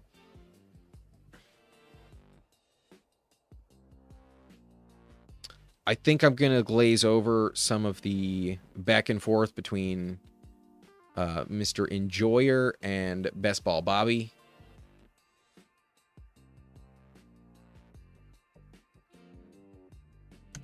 Yeah, Julius, I would agree. Running back was dry. I thought I'd get at least something, but I'm not ashamed of how my room came out. Thank you very much, though, for the Rashad White click. I cannot understate how much this saves my team. It would look bad without Rashad White. ADP drops were crazy in this room. I don't feel like I got too many of them. Like, Godwin was not worth very much. Only 3 picks. Otherwise, everyone's like right at ADP. And then Shaheed fell around. So did Flournoy. And then Kelce fell a little bit. But otherwise, I didn't really get any fallers, honestly. Brooks, I took above ADP. It was just Rashad. That was it. So maybe I just didn't build this team in the way to capitalize on some of those fallers. Maybe being in the middle of the board, I missed out on some fallers at times. But I stole your 7 RB plan. Let's take a look at Super Beast. Keith was right next to me, so he definitely had the chance. He had a 2-7-7-2, and his quarterback room has Drake May and Aaron Rodgers. That's a little thin, but not terrible. For the cost, it's pretty solid. But maybe Rodgers is just not that productive. Maybe Drake May is just a product of the schedule last year. Maybe he does take a leap down, potentially. But then Puka, AJ Brown, Mike Evans, very good at receiver with Metcalf, Worthy, Romeo Dobbs stacked up. Metcalf also stacked up. And then Darnell Mooney in the final round. So a long wait, fine stopping at 7 there. You drafted them early enough. I think that's pretty legit. But you said 7 RBs with Javonte Williams at 29. That's a little expensive. Quinchon at 53. Dobbins at 101. That's fair. Chris Rodriguez at 125. Good click. I would have taken him with the next spot. You have Dylan Sampson, Emmett Johnson, and Malik Washington. The low-end depth isn't the most envious position, though, to see. But 7 overall with Dobbins makes some sense. And then especially the foot injury on C-Rod. You could have stopped at 5 or 6 if you really wanted to, but it's fine to take 7 there. I don't think it's terrible. Tight end, though, has Goddard and Henry. Henry stacks up, and Goddard might be one of the best picks on the board. So I think it's fine. I don't know if you needed 7 running backs, though. There could have been another tight end. There could have been another quarterback for sure. That would be another option. But who do you want this late?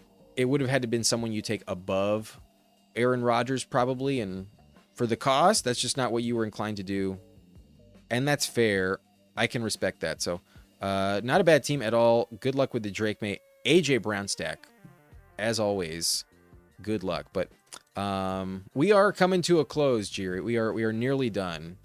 We are doing team reviews, and then we're calling it quits. But live for what? Almost 3 hours? We're at 2:50 on the clock. I like when the timestamp says 3 hours. I do like that.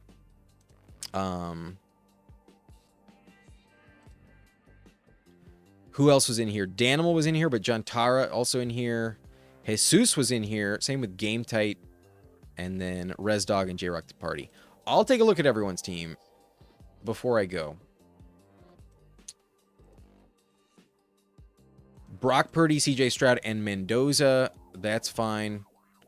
Especially for the price, it's fine. Gibbs, Montgomery, Ramondre, Manungai, Kalen Black, so balanced up top and then stopped until Kalen. I can fully respect that strategy. Last click, Kalen Black is pretty sweet.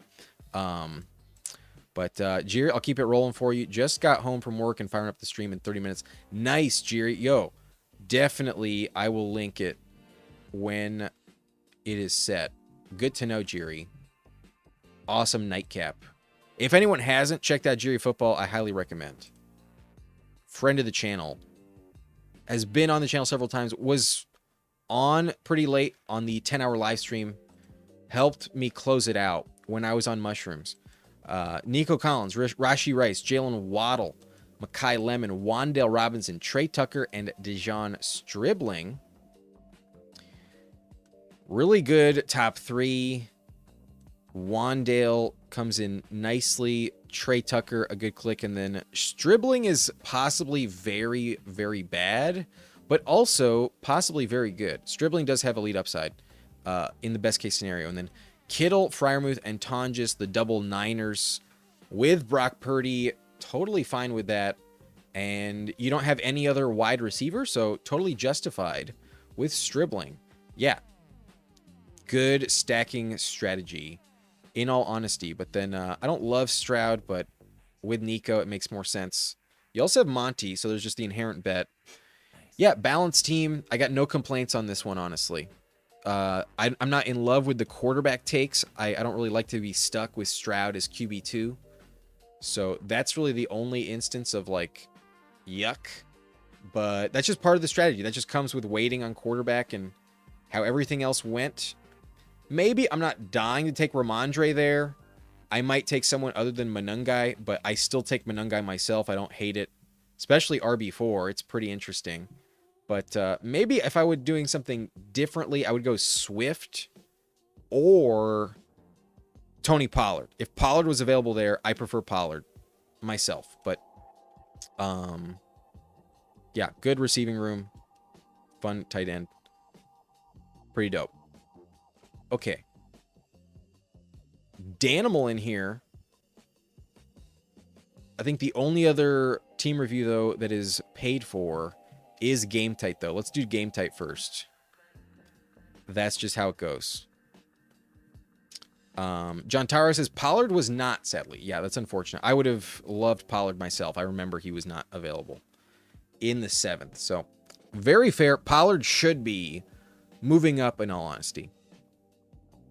Doing mushrooms, drafting a team is legendary. Thought I could just slip that in maybe, but not the first rodeo. Not the first time. Allegedly. I guess technically you can't prove it. In the court of law, I don't know if you can prove it. But I definitely took some gummies. We'll say that. Yeah, definitely tune into Jiri. Awesome time over there. It sounds that way. Looks like Jiri's gearing it up for a half hour. Game type with our boy Herbert. Love that. No complaints on that. Kyler, my second most drafted, so no complaints with that. And then Malik Willis, unstacked probably, but definitely a good QB3. No issue with that. We got Breece Hall, Cam Scatterboot, Baishal Tootin.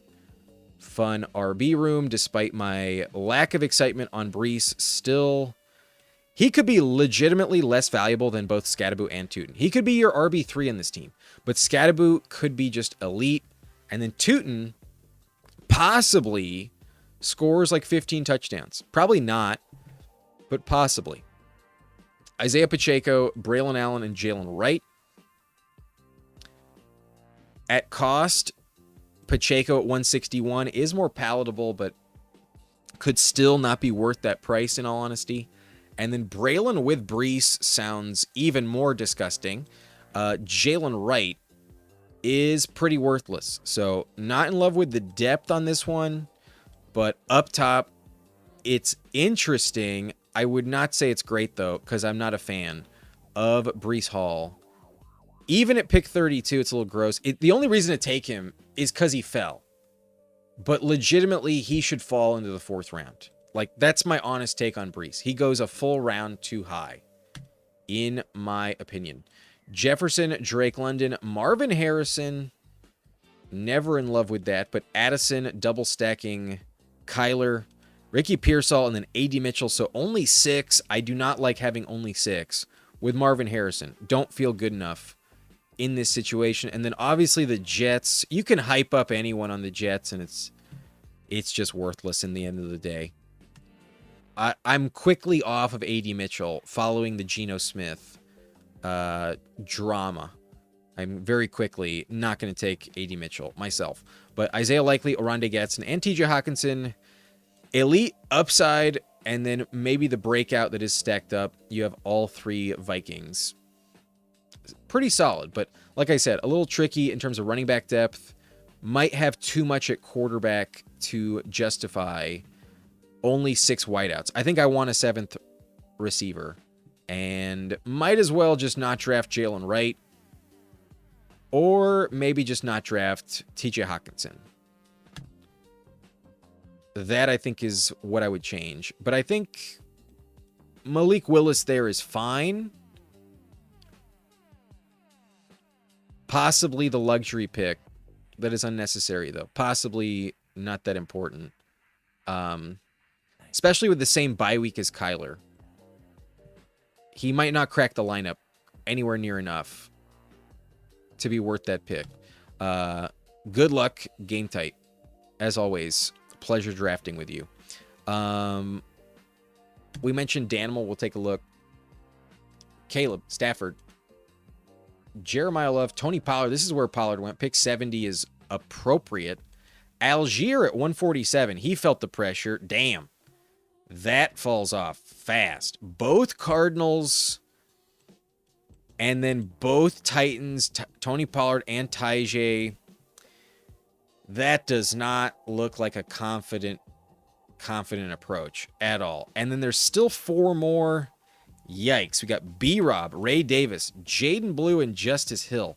This is a gross running back room. If a team ever needed Pollard, damn. I don't like this.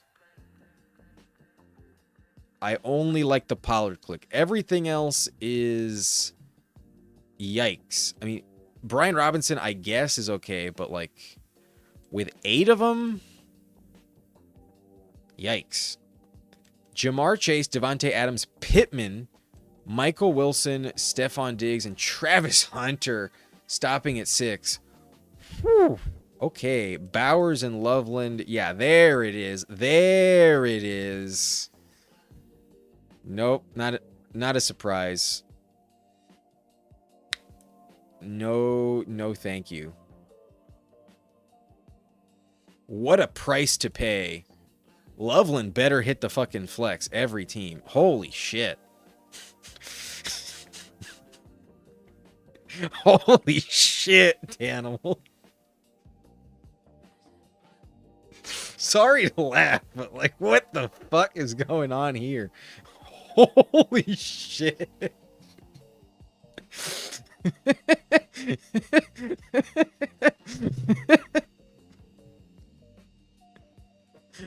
This is why we draft this late.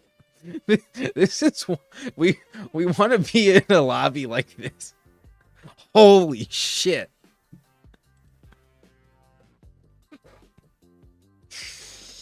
Damn.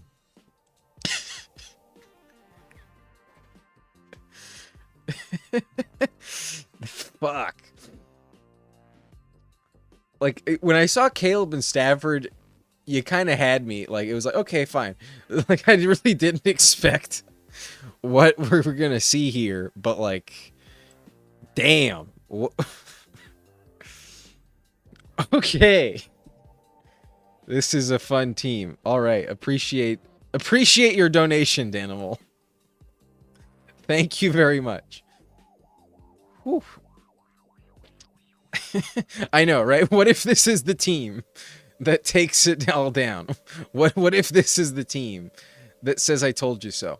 Hopefully we can put this one in the back of our mind one day and take a peek. But okay. Peace out, brother. Good night. Thank you for the entertainment. Appreciate it. But Burrow and Mahomes, let's go. All right, we got Jesus at pick 7. Let's see him bring it home. Starting off strong with Burrow and Mahomes. We got a CMC Achane team with Jacobs and Bucky, the Jacobs and Bucky, and then you also go Jalen Warren. So you took 5. You had to stop at 5. At least you stopped at 5. Yeah.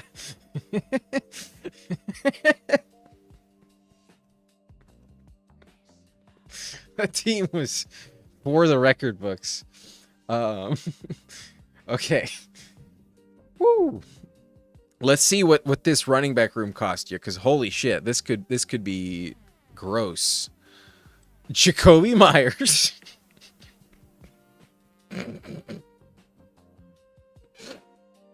Casey Concepcion. Khalil Shakir. Omar Cooper. Juwan Jennings for the bring back. Debo Samuel, Jeremy Bernard, Calvin Ridley, Cooper Kupp. I think it kind of picks up some steam here. But like, whew, holy fuck. Holy shit. This one's crazy too. McBride and Dalton Schultz. Okay, it's not as insane. Here's the thing. You have an elite tight end room. You have an elite running back room. And you have an elite quarterback room. But once I saw Jacobs and Bucky there, I was like, he needed to stop for sure. Once I saw Warren, I was like, okay, this is going to be a clusterfuck for sure. I don't think you can draft these 4 with Burrow and McBride and get away with Warren. I know.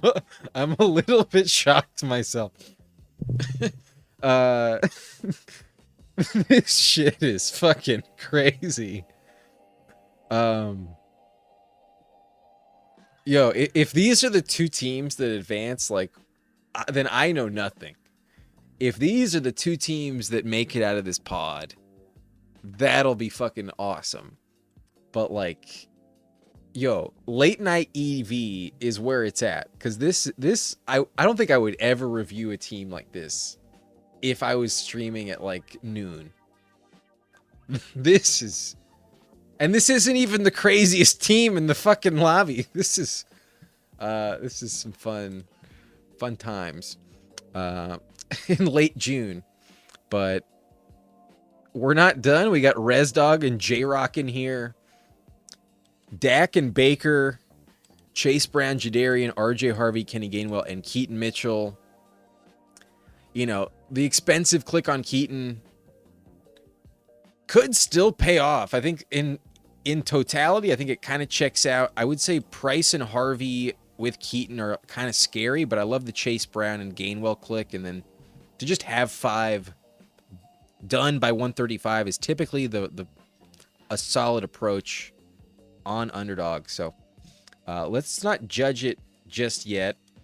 CeeDee Lamb, Lad McConkey, Egbuka, DJ Moore, fucking cooking with gas. McMillan at 154, clutch.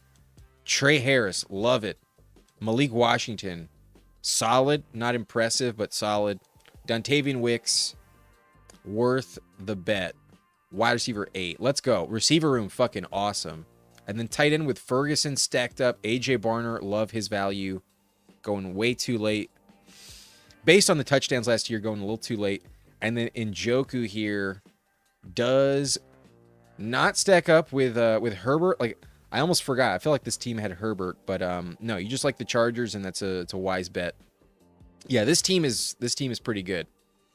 Egbuka and McMillan stacked, pretty dope that you got him to make it back. Yeah, even better value on McMillan. I don't love Jake Ferguson, to be honest with you, but stacked up, I took him myself, so totally fine with that. Yeah, this team is capitalizing on the EV in this lobby. ResDog with a very, very legit team. J-Rock the party with Allen, Love, and Cam Ward. No issue with that. Maybe a lot of money spent at the position there, but 3 quarterbacks with Allen isn't egregious given the capital spent. Love and Cam Ward at the, what is this, round 10 and round 11? That's fine. It might be too much, though, when we look back on it in hindsight. You could definitely stop with just Love, or not take Love at all. Just take Ward. But James Cook, Kenneth Walker, Rico Dowdle, Charbonnet, and Jordan James. I was on with Steve today, and we were in agreement that if you take Charbonnet, you probably want 6 running backs, and you probably want him to be number 5. So he talked me off the ledge, drafting him as RB4 earlier, and I think ultimately Steve is wise on that point. I think it is possibly too much of a gamble to take Charbonnet as your RB4. Might not be the correct way to build it. At the very least, I think I might want number 6 drafted behind him. So that's the risk we're taking here. But Cook and Walker with Rico, pretty strong top 3. So maybe it is worth the risk. Possibly just fine, especially if James hits and hits early. So good luck with the Sharbs RB4 in a 5 running back build. Like we said, maybe the Cam Ward or Jordan Love pick should have been something else. Maybe it should have been a running back. But T. Higgins, Christian Watson, Cardinal Tate, that checks out just fine. Josh Downs got a ton of hype in the chat earlier. And then Matthew Golden, I like the breakout case quite a bit. There's rumors he might actually be the number 2 in 2 receiver sets in Green Bay. It might be him lining up more often than Jaden Reed. Denzel Boston, though, Pat Bryant, that is fine with me. From a talent standpoint, that is fine. No major complaints. Maybe not like truly elite, but I think it checks out. No issue with it at all, especially if Tate is correct, which I like to bet on. I also have a shit ton of Matthew Golden myself, but then tight end with Kincaid, Gunnar Helm, and Greg Dulcich. I think the team checks out. I really have no complaints. All 3 quarterbacks. Oh no, Dulcich is not stacked up. Maybe you didn't need Dulcich, but with Kincaid as number 1, it is risky enough to be warranted. Yeah, the luxury pick is definitely one of these 2 quarterbacks, or it's just Josh Allen. There's also that element. Yeah, Charbonnet, if you told me was somebody else, I think I would like this team a little bit better, but I don't think I would have changed anything structurally. So that's really the only risk factor, man. Good team. Good fucking job, J-Rock. Good team. And sometimes you don't like it very much when you build it out with Allen. Sometimes it can be tricky, but I think you did a very good job here with Allen.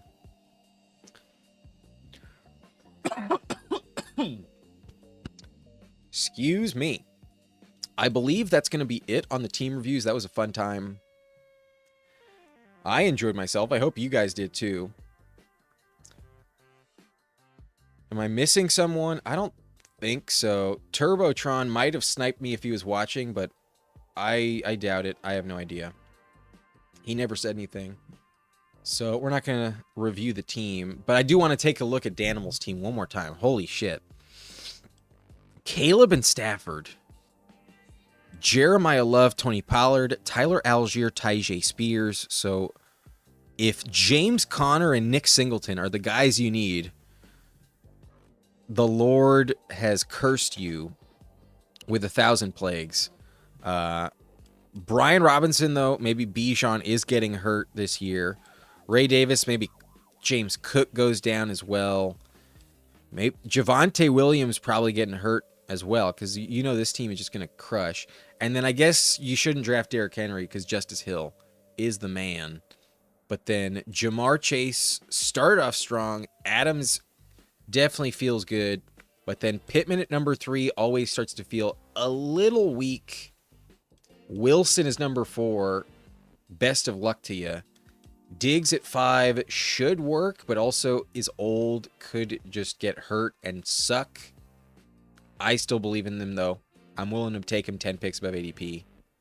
But then Travis Hunter, may the Lord be with you. But then Bowers and Loveland definitely hits the flex. Maybe we laughed at it a little too much.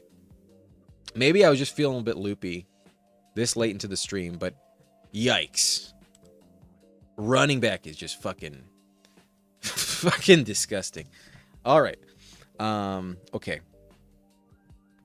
I think we're done. If you want to chill while I catch up with the chat, take another rip, be my guest. But I'm also going to find the link to Jiri's stream while I am closing out the stream tonight. Let's copy the link.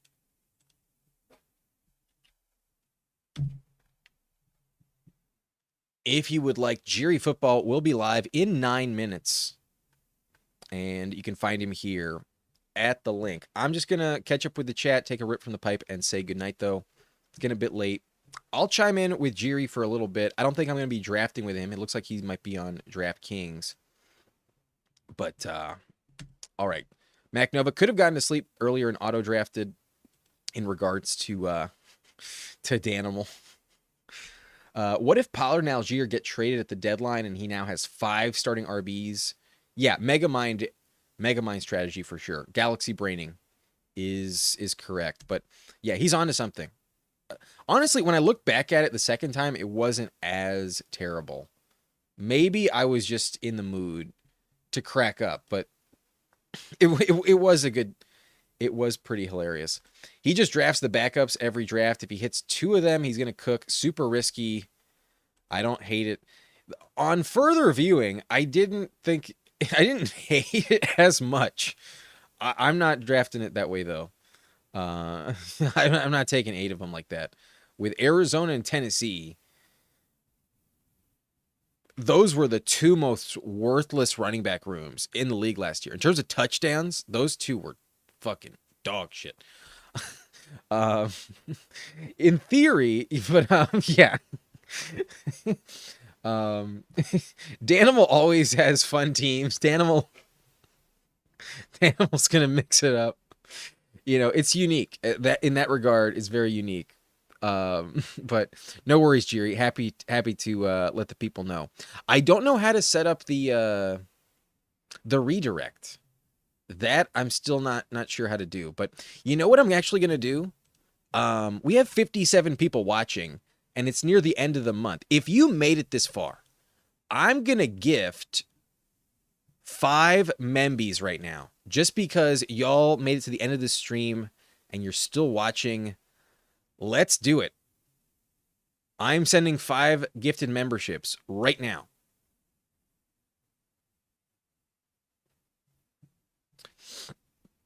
We got Best Ball Boy getting a Memby. We got Stro in the Shell getting a Memby. We got Shelly LV getting a Memby.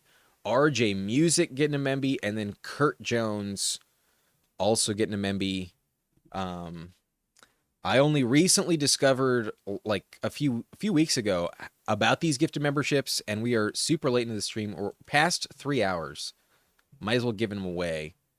That's definitely worth it. But and the top 4 running backs being on the same 2 teams is also a bit crazy. Yeah, that is fucking wild. That's what was like the most insane aspect of that. For sure. If Rodgers is viable with improved offense, McCartney versus Tomlin, and this defense sure raking a step back. Tomlin versus what? Tomlin? Why are you bringing up Tomlin? Oh, because he left? Okay. Yeah, no, the bet on Rodgers, I fully believe in it. Um, I've been chasing him up the board. Now I don't take him as often, but I took him like crazy when it was cheap. Definitely used to take him a lot. Um, Mac Nova hated it. It was too good to be true. It was too bold to work. Um, Thank you, Batwheat. Appreciate it.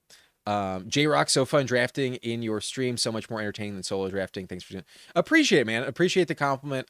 I'm glad you enjoyed it, and glad we can get new faces in every lobby. But some familiar faces. Keep it interesting. But a man of the people. Congrats to the Memby winners. But you're welcome, Julius. Thank you for joining us as well. Congrats to the gifteds. You're welcome, Shelly. Always fun. Thanks, Blunt. You're welcome. Cheers. Salute. Let's take a rip. And like I said, Jerry will be live in 4 minutes. So head over there. He likes to enter a lobby at the very top, sometimes before people are even watching. So if you want to get into his lobby, it's going to be kind of tough to do it on the first one. But it's a fun time. He knows his shit. Sharp draft over there. I highly recommend some fun takes. If you have yet to check out Jerry Football, the link, I shared it right here. I'll share it one more time in case it got buried in the chat. But I promise you, I don't think you'll be disappointed. But it is obviously late. We'll see. But yeah, maybe I was not the only one that was on a substance in this lobby. But speaking of that, let's take our final rip of the night. Let's go.